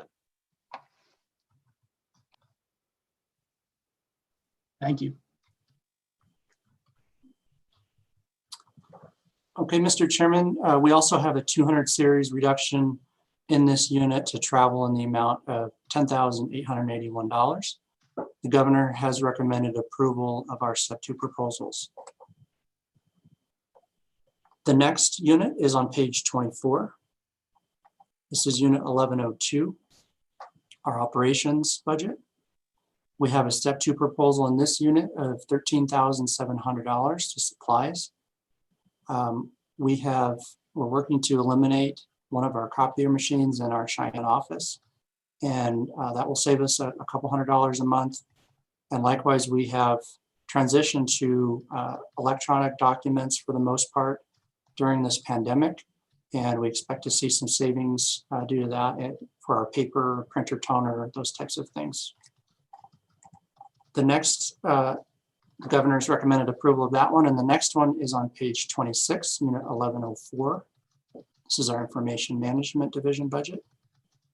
We have step 2 and step 3 proposals in this unit. The step 2 is a reduction of $9,000 to travel. Step 3 reduction in this unit is in the 400 series, and it's a reduction of $58,804. The majority of this 400 series reduction occurs in object series 0410, which is central services data. And this was money that we had budgeted for database administrator programming, time that we were previously billed by ETS. They provided those services. But earlier this year, we worked out an agreement with ETS to transfer a DBA position to us to better meet our needs, direct supervision over that position, and the opportunity for them to become very familiar with our programs. And so this change will require a modification in our budget from the 400 series to the 100 series. And we will finalize the transfer of the position and those series adjustments in our 23-24 biennial budget request, and ETS will do likewise. We've also realized some savings in our 0410 series this biennium due to a reduction in data storage fees and SSL certificates as a result of consolidating multiple servers. The governor has recommended approval of these proposals with half applied to this biennium and the full amount beginning next biennium. Unless there are any questions, Mr. Chairman, the next unit is on page 29. This is the state superintendent's budget. We have Representative Stith. Mr. Chairman, Mr. Carroll, I apologize for interrupting your flow, but just to make sure I understand, on the $58,000 section 400, can you explain the net effect of that? Because that $58,000, that was money that would have otherwise been paid to ETS, but which will now not be paid to ETS. But in exchange, you're getting one of their employees who's going to sit full-time in your department now. Is that what happened? And if that's all right, correct, what's the net effect on the flow of money? Mr. Chairman and Representative Stitt, good question. So I'll kind of break it into two parts. With regard to the position funding, we had a portion of the position funding in this unit, and we had a portion of the position funding in Agency 205 in the 400 series. So all of our ETS services are billed through the 400 series. And so when we're paying for DBA services that are provided through ETS, that's where we would budget it. Now that the position resides with us, we will need to establish funding in the 100 series. And it's interesting because the cost on our end will actually be a little bit less than it was before. And so the position funding will come from the 400 series in Agency 205. You don't see that anywhere here, but you will see it in our next biennial budget request. You'll see a net to zero transfer of 400 series to 100 series. As far as the reduction in fees for data storage and servers, it's my understanding that ETS pays for those items. We have a local company that provides that through a data center. And so presumably there would be a reduction in the cost that they pay. And then obviously a reduction in the amount they bill us. I hope that answered your question. Okay. Thank you, Mr. Chairman. So we are back on page 29, State Superintendent. We have step 2 and step 3 proposals in this unit. The step 2 reduction is $20,050 in travel. Governor recommended approval of that one. The step 3 reduction in this unit is the elimination of a full-time position and a reduction of $177,360 in the 100 series. Mr. Chairman, with that, unless there are any. Mr. Chairman. Representative Walter. Yes, just curious if that position was vacant. Mr. Chairman, thank you, Representative Walters, for the question. The position is not vacant. We are currently working on a plan for the employee in that position. It involves other state agencies, and so I can't really speak a whole lot about that at this point, but we are doing what we can to figure that out. Okay, Mr. Chairman, I think we're ready to move on to the 1200 budget division. First one is on page 33, unit 1203. Okay. This is our communications unit. In this unit, we have a step 2 proposal to eliminate an AWAC position and 128. Mr. Chairman. Please. So, Mr. Chairman, so Trent, that last position reduction was the only position reduction you made in a 126 employee count. Is that correct? Mr. Chairman and Representative Summers, we have multiple positions. This one that we're getting ready to talk about is the next one that we eliminated. So we have 2 positions that are eliminated, and we have several that are funding swaps. So, Mr. Chairman, I'll keep going here. Yeah, please. Unit 1203, communications, on page 33. We have a step 2 proposal to eliminate an AWAC position at $128,633 in general fund. The communications team has, they had 2 full-time equivalent positions and 1 AWAC in addition to the communications director that supervises the team. The communications team supports all of our internal and external communications for the agency and the superintendent. They provide services that include web design, graphic design, video production, publication of all of our print materials, media relations, social media, strategic planning, and branding.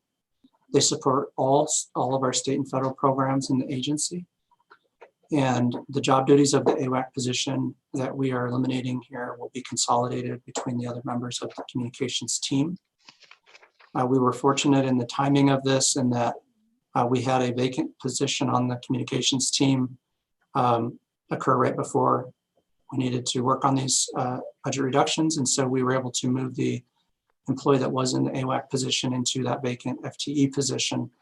And so the AWAC position is essentially vacant for this reduction. The governor has recommended approval of this one. And with that, I'll ask you to turn to page 35.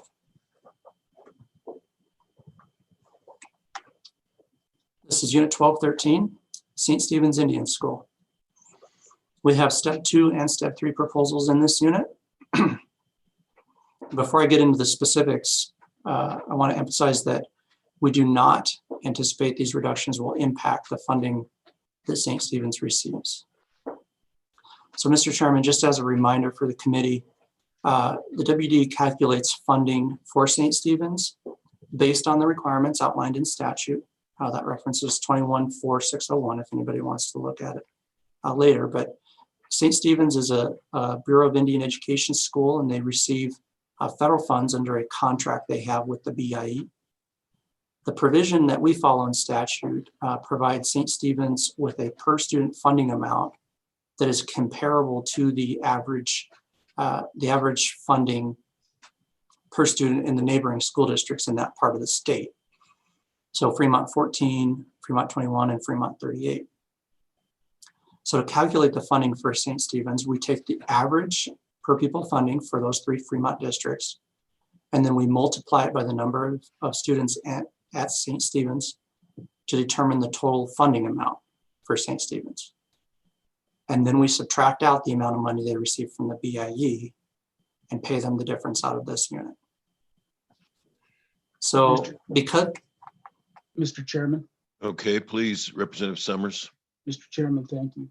And so Trent, these reductions would have occurred regardless of any budget cuts by any agency. They would just have been funds that were reverted, because you're just going off a formula that goes, you have a budgeted amount, you go off on a formula. Likewise, if the ADM had been increasing instead of decreasing, we would see a request for more funds. Is that not correct? Mr. Chairman and Representative Summers, you are correct. We are required to calculate the funding and then submit a request every biennium to the legislature for the amount we project would be necessary. And because the funding mix for St. Stephen's is always general fund and federal BIE funds, whenever we see an increase in the BIE funds, everything else equal, you would see a decrease in the general fund obligation. And that's exactly what has happened here. We've seen the federal funds uptick a little bit. And so we have budget authority that we project will not be necessary for this biennium. Now, of course, there are a lot of variables here. And so if the funding level in the Fremont districts changes, or if the federal BIE funding decreases, that would all factor into future requests. I hope that answered your question. Mr. Chairman. Please, Representative Larson. Thank you. Trent, and I follow what you say, and it makes sense, except for I would assume that the 175,000 in your step 2 would take the sum total difference that we'd get from BIE versus what the rest of the schools pay. And so how is it then you can have further allowance for the 275 in step 3 without impacting statute? Mr. Chairman and Representative Larson, that's a great observation. And really the only reason that we have the total reduction here divided between step 2 and step 3 was a timing issue. When we were working on our step 2 reduction plan, we had some preliminary discussions with folks at the BIE, also with folks at St. Stephen's, but we didn't have final data yet. And so we made some assumptions based on those conversations, but we were conservative with our estimates until we received the final information in terms of what the BIE would be providing in federal funds. And so we were able to adjust that amount once we received that information, which occurred after we did the step 2 proposal and before we finalized the step 3 proposal. So the step 3 was really just adjusting our initial estimate. So then follow up, Mr. Chairman, could we come back and just take it all in step 2 and not have a step 3 and still be doing the same adjustment that Representative Summers alluded? Mr. Chairman and Representative Larson, that is correct. Okay. Thank you. Chair. Okay, Mr. Chairman. Representative Schwartz. Thank you, Mr. Chair. I'm curious, is the variation in BIE funding based on ADMs as well? Mr. Chairman and Representative Schwartz, that's a good question. I believe that the funding they receive from the BIE does have a component based on, I don't know if they call it ADM or just attendance or enrollment, but I believe there is a component that they use, but there are also other factors. So I would have to probably get back to you on how that breaks down with their calculation. But we could certainly do that if that's something you'd like. Maybe a follow-up, Mr. Chair. Please. So is that a significant variation? I mean, are we looking at 175,000, for instance, or less? Mr. Chairman, I don't believe that, I'll have to check my notes here, but I don't believe that the ADM for St. Stephen's has changed that dramatically over the last couple of years. So I suspect that the changes in the BIE funding may be in some of those other categories rather than that component that they calculate on strictly on the ADM count. I can get back to you on that. I think we've seen a little bit of an uptick in the numbers at St. Stephen's, but I don't think it's been that significant. I'll check on that and get back to you. Yeah, thank you. That'd be great. It's not one of my high priorities. Mr. Chairman. Yes, Representative Larson. Sorry, but I guess this is to Chairman Nicholas. Are you not a St. Stephen's Eagle? Didn't he tell us that he lettered in 7 sports while wearing broken cleats and running backwards in his day? I am a St. Stephen's Eagle, but that was 6th grade.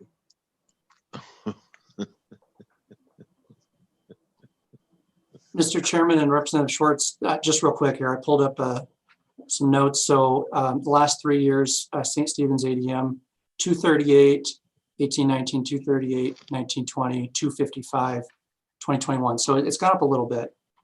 But it looks like we've been in a range between 210 and 250 since 16, 17.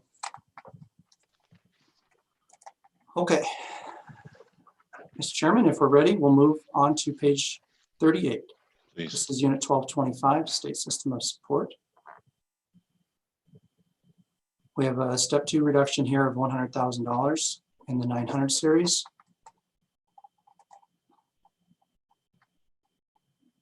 Mr. Chairman, during the 2019 session, we had $100,000 appropriated in the budget bill for development of a school principal education program in Sheridan County. This funding was not requested by the WDE, and the footnote was ultimately vetoed by the governor. So we've removed that from this unit. The governor has recommended approval of this change. The next unit is on page 41. Mr. Chairman. Mr. Chairman, thank you. Trent, this is another one of those agencies. And by the way, because you took no cuts in Unit 1207, school safety and security, you've got that sheet. So that'll be one of those units that I'm looking at, and you can give me a report on later what the impact of that proposed cut I have. But in this unit, once again, if you go to page 39 on your sheet, you'll see that you cut general fund dollars, but you didn't cut any school foundation dollars. So while we have we do have a deficit in both sides. And so as we look for efficiencies, you got 800 and some thousand here. And so what happens, where does the money reside? And what will happen if I cut 10% of that 802,000? Thank you, Mr. Chairman and Representative Summers. And you're right, we haven't submitted, other than the funding swaps that involve school foundation program funds, we haven't submitted proposals for any reductions on that side just yet, but we expect that we will need to do that. And we'll certainly be working through the list that you sent over today, and we can provide some feedback on that. But for this unit, 1225, we had the $100,000 in general fund that we're reducing out of here. And that will leave us with 271, 265 in general fund. I believe that supports one position. And then the rest of those dollars would be primarily in the 900 series. And Mr. Chairman, if I might add to Representative Summers, the school foundation money 900 series in the 1225, there's about 740,000 of that is going to the people we retain to help with our state system of support, working on those PLC networks. We've got Solution Tree, and so that's really contractors to help with our state system of support. So once again, Mr. Chairman, thank you. And Trent and Dickie, if you give me a breakdown of those general fund dollars, or I mean those school foundation dollars by unit in that, by series in that unit, I would appreciate it. Thank you. Thank you, Mr. Chairman. We will do so. Okay, Mr. Chairman, we're Please ready proceed. Okay, thank Keep you. moving. We will move on to page 41, Unit 1231. So school improvement and accountability, and we have a step 3 proposal. To change, this one is a funding swap. We would change the funding for one position from general fund to school foundation program fund. And this position manages our court-ordered and medically placed students program. We call that COMPS for short. And the COMPS program funding goes out to residential treatment facilities, psychiatric residential treatment facilities, and BOCES. It's 100% school foundation program funds. We thought that the person managing that program would also be aligned well with school foundation program funds. Really 2 reasons for this request. The first one I've already mentioned, which is that alignment request that we had during the last session. And the other reason is that we've made some organizational changes with this position, and we actually transferred the position and the employee from one division over into this division with the other accreditation team members that do that work on the K-12 side. And that team is also funded from school foundation program funds. So that's one more reason that this would be a better alignment in our opinion. Representative Stith. Mr. Chairman, Mr. Carroll, or perhaps for the superintendent or Mr. Shaner, this is perhaps an old topic, but I'll ask it here. Relates to reimbursement for Medicaid reimbursable services the school district provides. 49 other states do it, Wyoming does not. And it's my understanding that the department has sort of stood against that change, doing what the other 49 states do. And this has been hard for me to understand.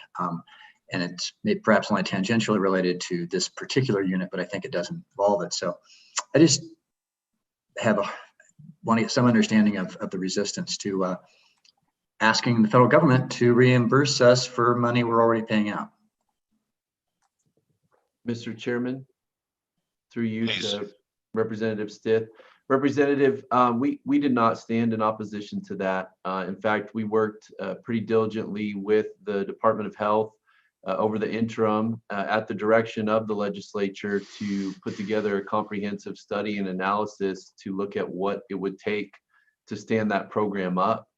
And in fact, it made it through the legislature last session, but it was vetoed. I think if I was to sort of just take a general characterization of any opposition to it, it's that by weighing sort of the administrative burden on school districts, in particular the small school districts, versus the return in federal dollars. That's kind of how I would summarize what the opposition to that move would have been. Yes, Representative, I'm as befuddled as you are on why we can't get that done, but the department did do quite a bit of work in moving that forward. Follow up? Mr. Co-Chair, my recollection is we also modified it so it made it more voluntary for the school districts that could afford it and do it. And Laramie County volunteered to help the smaller districts kind of administratively to get it done in those counties to be cost savings for the smaller counties. But does that sound correct? I think that's my recollection, and that you're right. And I think it was just the counties that wanted to volunteer to be the pilots. So I'm still mystified by the veto. Representative Stith, did you want to follow up? No, that answers my question. Thank you very much. Do we want to try and was that an education bill, Bob, or was that a JAC bill? I believe it was a JAC bill. Is that right? Yeah. It was. Is JAC doing anything to move the Medicaid question forward? Do you know? If you're excited, we'll do it. Well, either us or the joint education, I think we've got to keep it on the table. There's a lot of money there.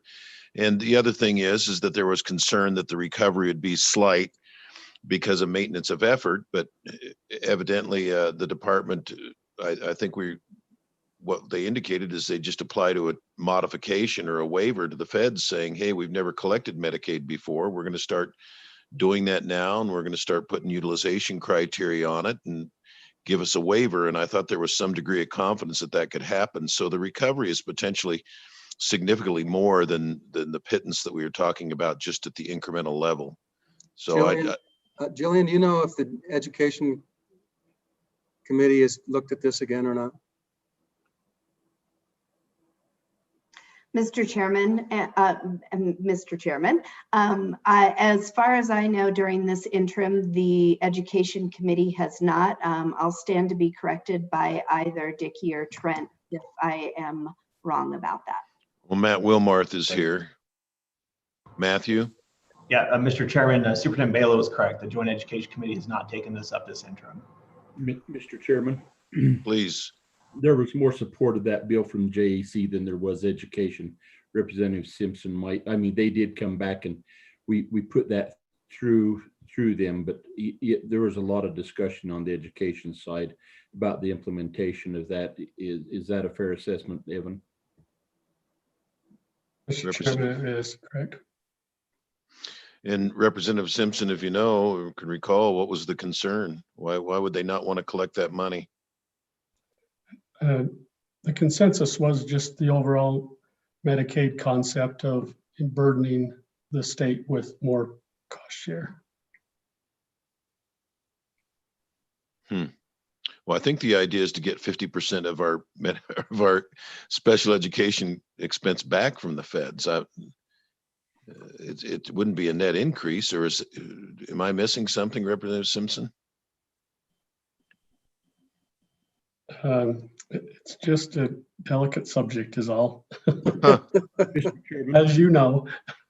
Mr. Chairman, thank you. I think that there was some discussion on some perceived administrative complexities on behalf of the school district. And that's why it was really wonderful that Laramie One said they'd come back and try and do the pilot and see how that worked. And then that's when we also made it not mandatory, but hey, there's kissing going on there. But we didn't make it mandatory for all school districts. And then I think one of and Mr. Carroll can help us here, but there was a little bit of complexity on the reimbursement side back in special education on how that money was moved around, that, and he might share that with me. He worked some magic there on how how the districts got reimbursed for that back through the Department of Health. Well, Representative Larson, that 49 other states have figured it out, though. I'm not arguing. I'm not arguing. I'm just telling you some of the stumbling blocks that I perceived. I remember I'm the one that took it before those committees and before. Yeah. God bless you for that. The complexity is going from send us a bill for what you spent and we'll send you a check to actually having to work for the money. Go ahead, Representative Summers. So, Mr. Chairman, because we have reimbursed it 100%, and we did have a very high maintenance of effort. The question was, we can't supplement, we can supplement, but we can't supplant funding.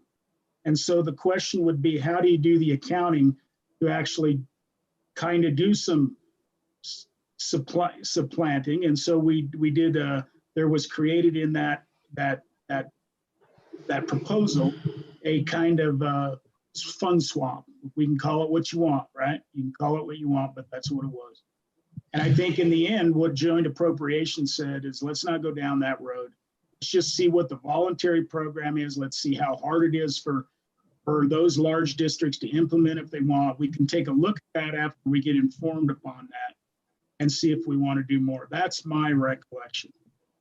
So Representative Summers, I think I forwarded the information to you that I found from a Boston consultancy that had been consulting with the DOE and the DOH prior to the consultancy that we hired on special education and recalibration this time around. And this goes back 3 or 4 years. They shared the confidence, as I think we heard in JAC, that we could modify the state's plan to actually supplant rather than supplement.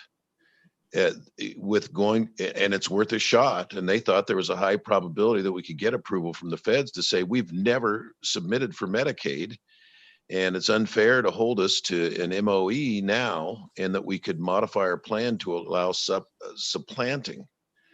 And if I didn't send those materials to you, Albert, I'll send them to you again. They had prepared some some materials for DOH and DOE, and ultimately nothing came of it. But that was before we were in the soup like we are now. We might be more motivated now.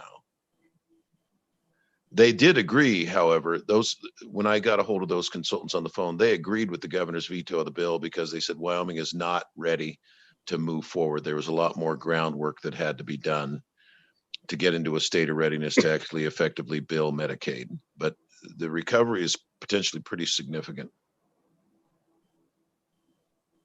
Did I send those materials to you, Albert? I've got so much material I can't. Right. I'll be honest, Mr. All Chairman. right. I'll dig through the chest and see if I can find it and send it out to you again. Okay, So, where were we? To go back to the fundamental issue, I think we resurrect the bill as it was engrossed, that had it voluntary, and we'll run it up the flagpole. Okay, sounds good. I'll take that as a bill draft request. Is that correct? Thank you. That's what he meant by flagpole. Bob likes his metaphors, preferably mixed. All right, where were we? Page 41 is what I last saw. Yeah, thank you, Mr. Chairman. Page 41 is correct. We were talking about a funding swap for our comps program manager, moving this position from unit 1316 into this unit 1231. And you'll see that the funding swap there, it's indicated 184,747 for the payroll. And we'll see the decrease here in a minute when we get to unit 1316. So, Mr. Chairman, unless there are any other questions on that one, we'll go ahead and jump right into the 1300 budget division. And the first one. Chairman. Who was that? Representative Summers. Mr. Chairman, thank you, Mr. Chairman. You know, just for the committee's sake, and Trent has this and Vicki has this, but, you know, I'm also looking at units 1226 Teacher of the Year, 1227 State Standards, 1228 District Assessments, 1229 Hathaway Scholarship. None of them are in play in this budget, in this supplemental, but they all have school foundation dollars that I'm examining. And so then as well as 1230 private school licensing. And then when I get to this series right here, to this unit 1231, once again, if you go to page 43, Trent, and you look at your school foundation dollars, we can see that you guys made no cuts in your school foundation, even though we have deficits in that side of the equation as well. And so, you know, that my request will be a likewise. I'm wanting to cut 20% out of these school foundation dollars. And so what I'd like to see is your units once again that hold these series that hold this in this unit, these series that hold these school foundation dollars. So, you know, get that for me as well on this one.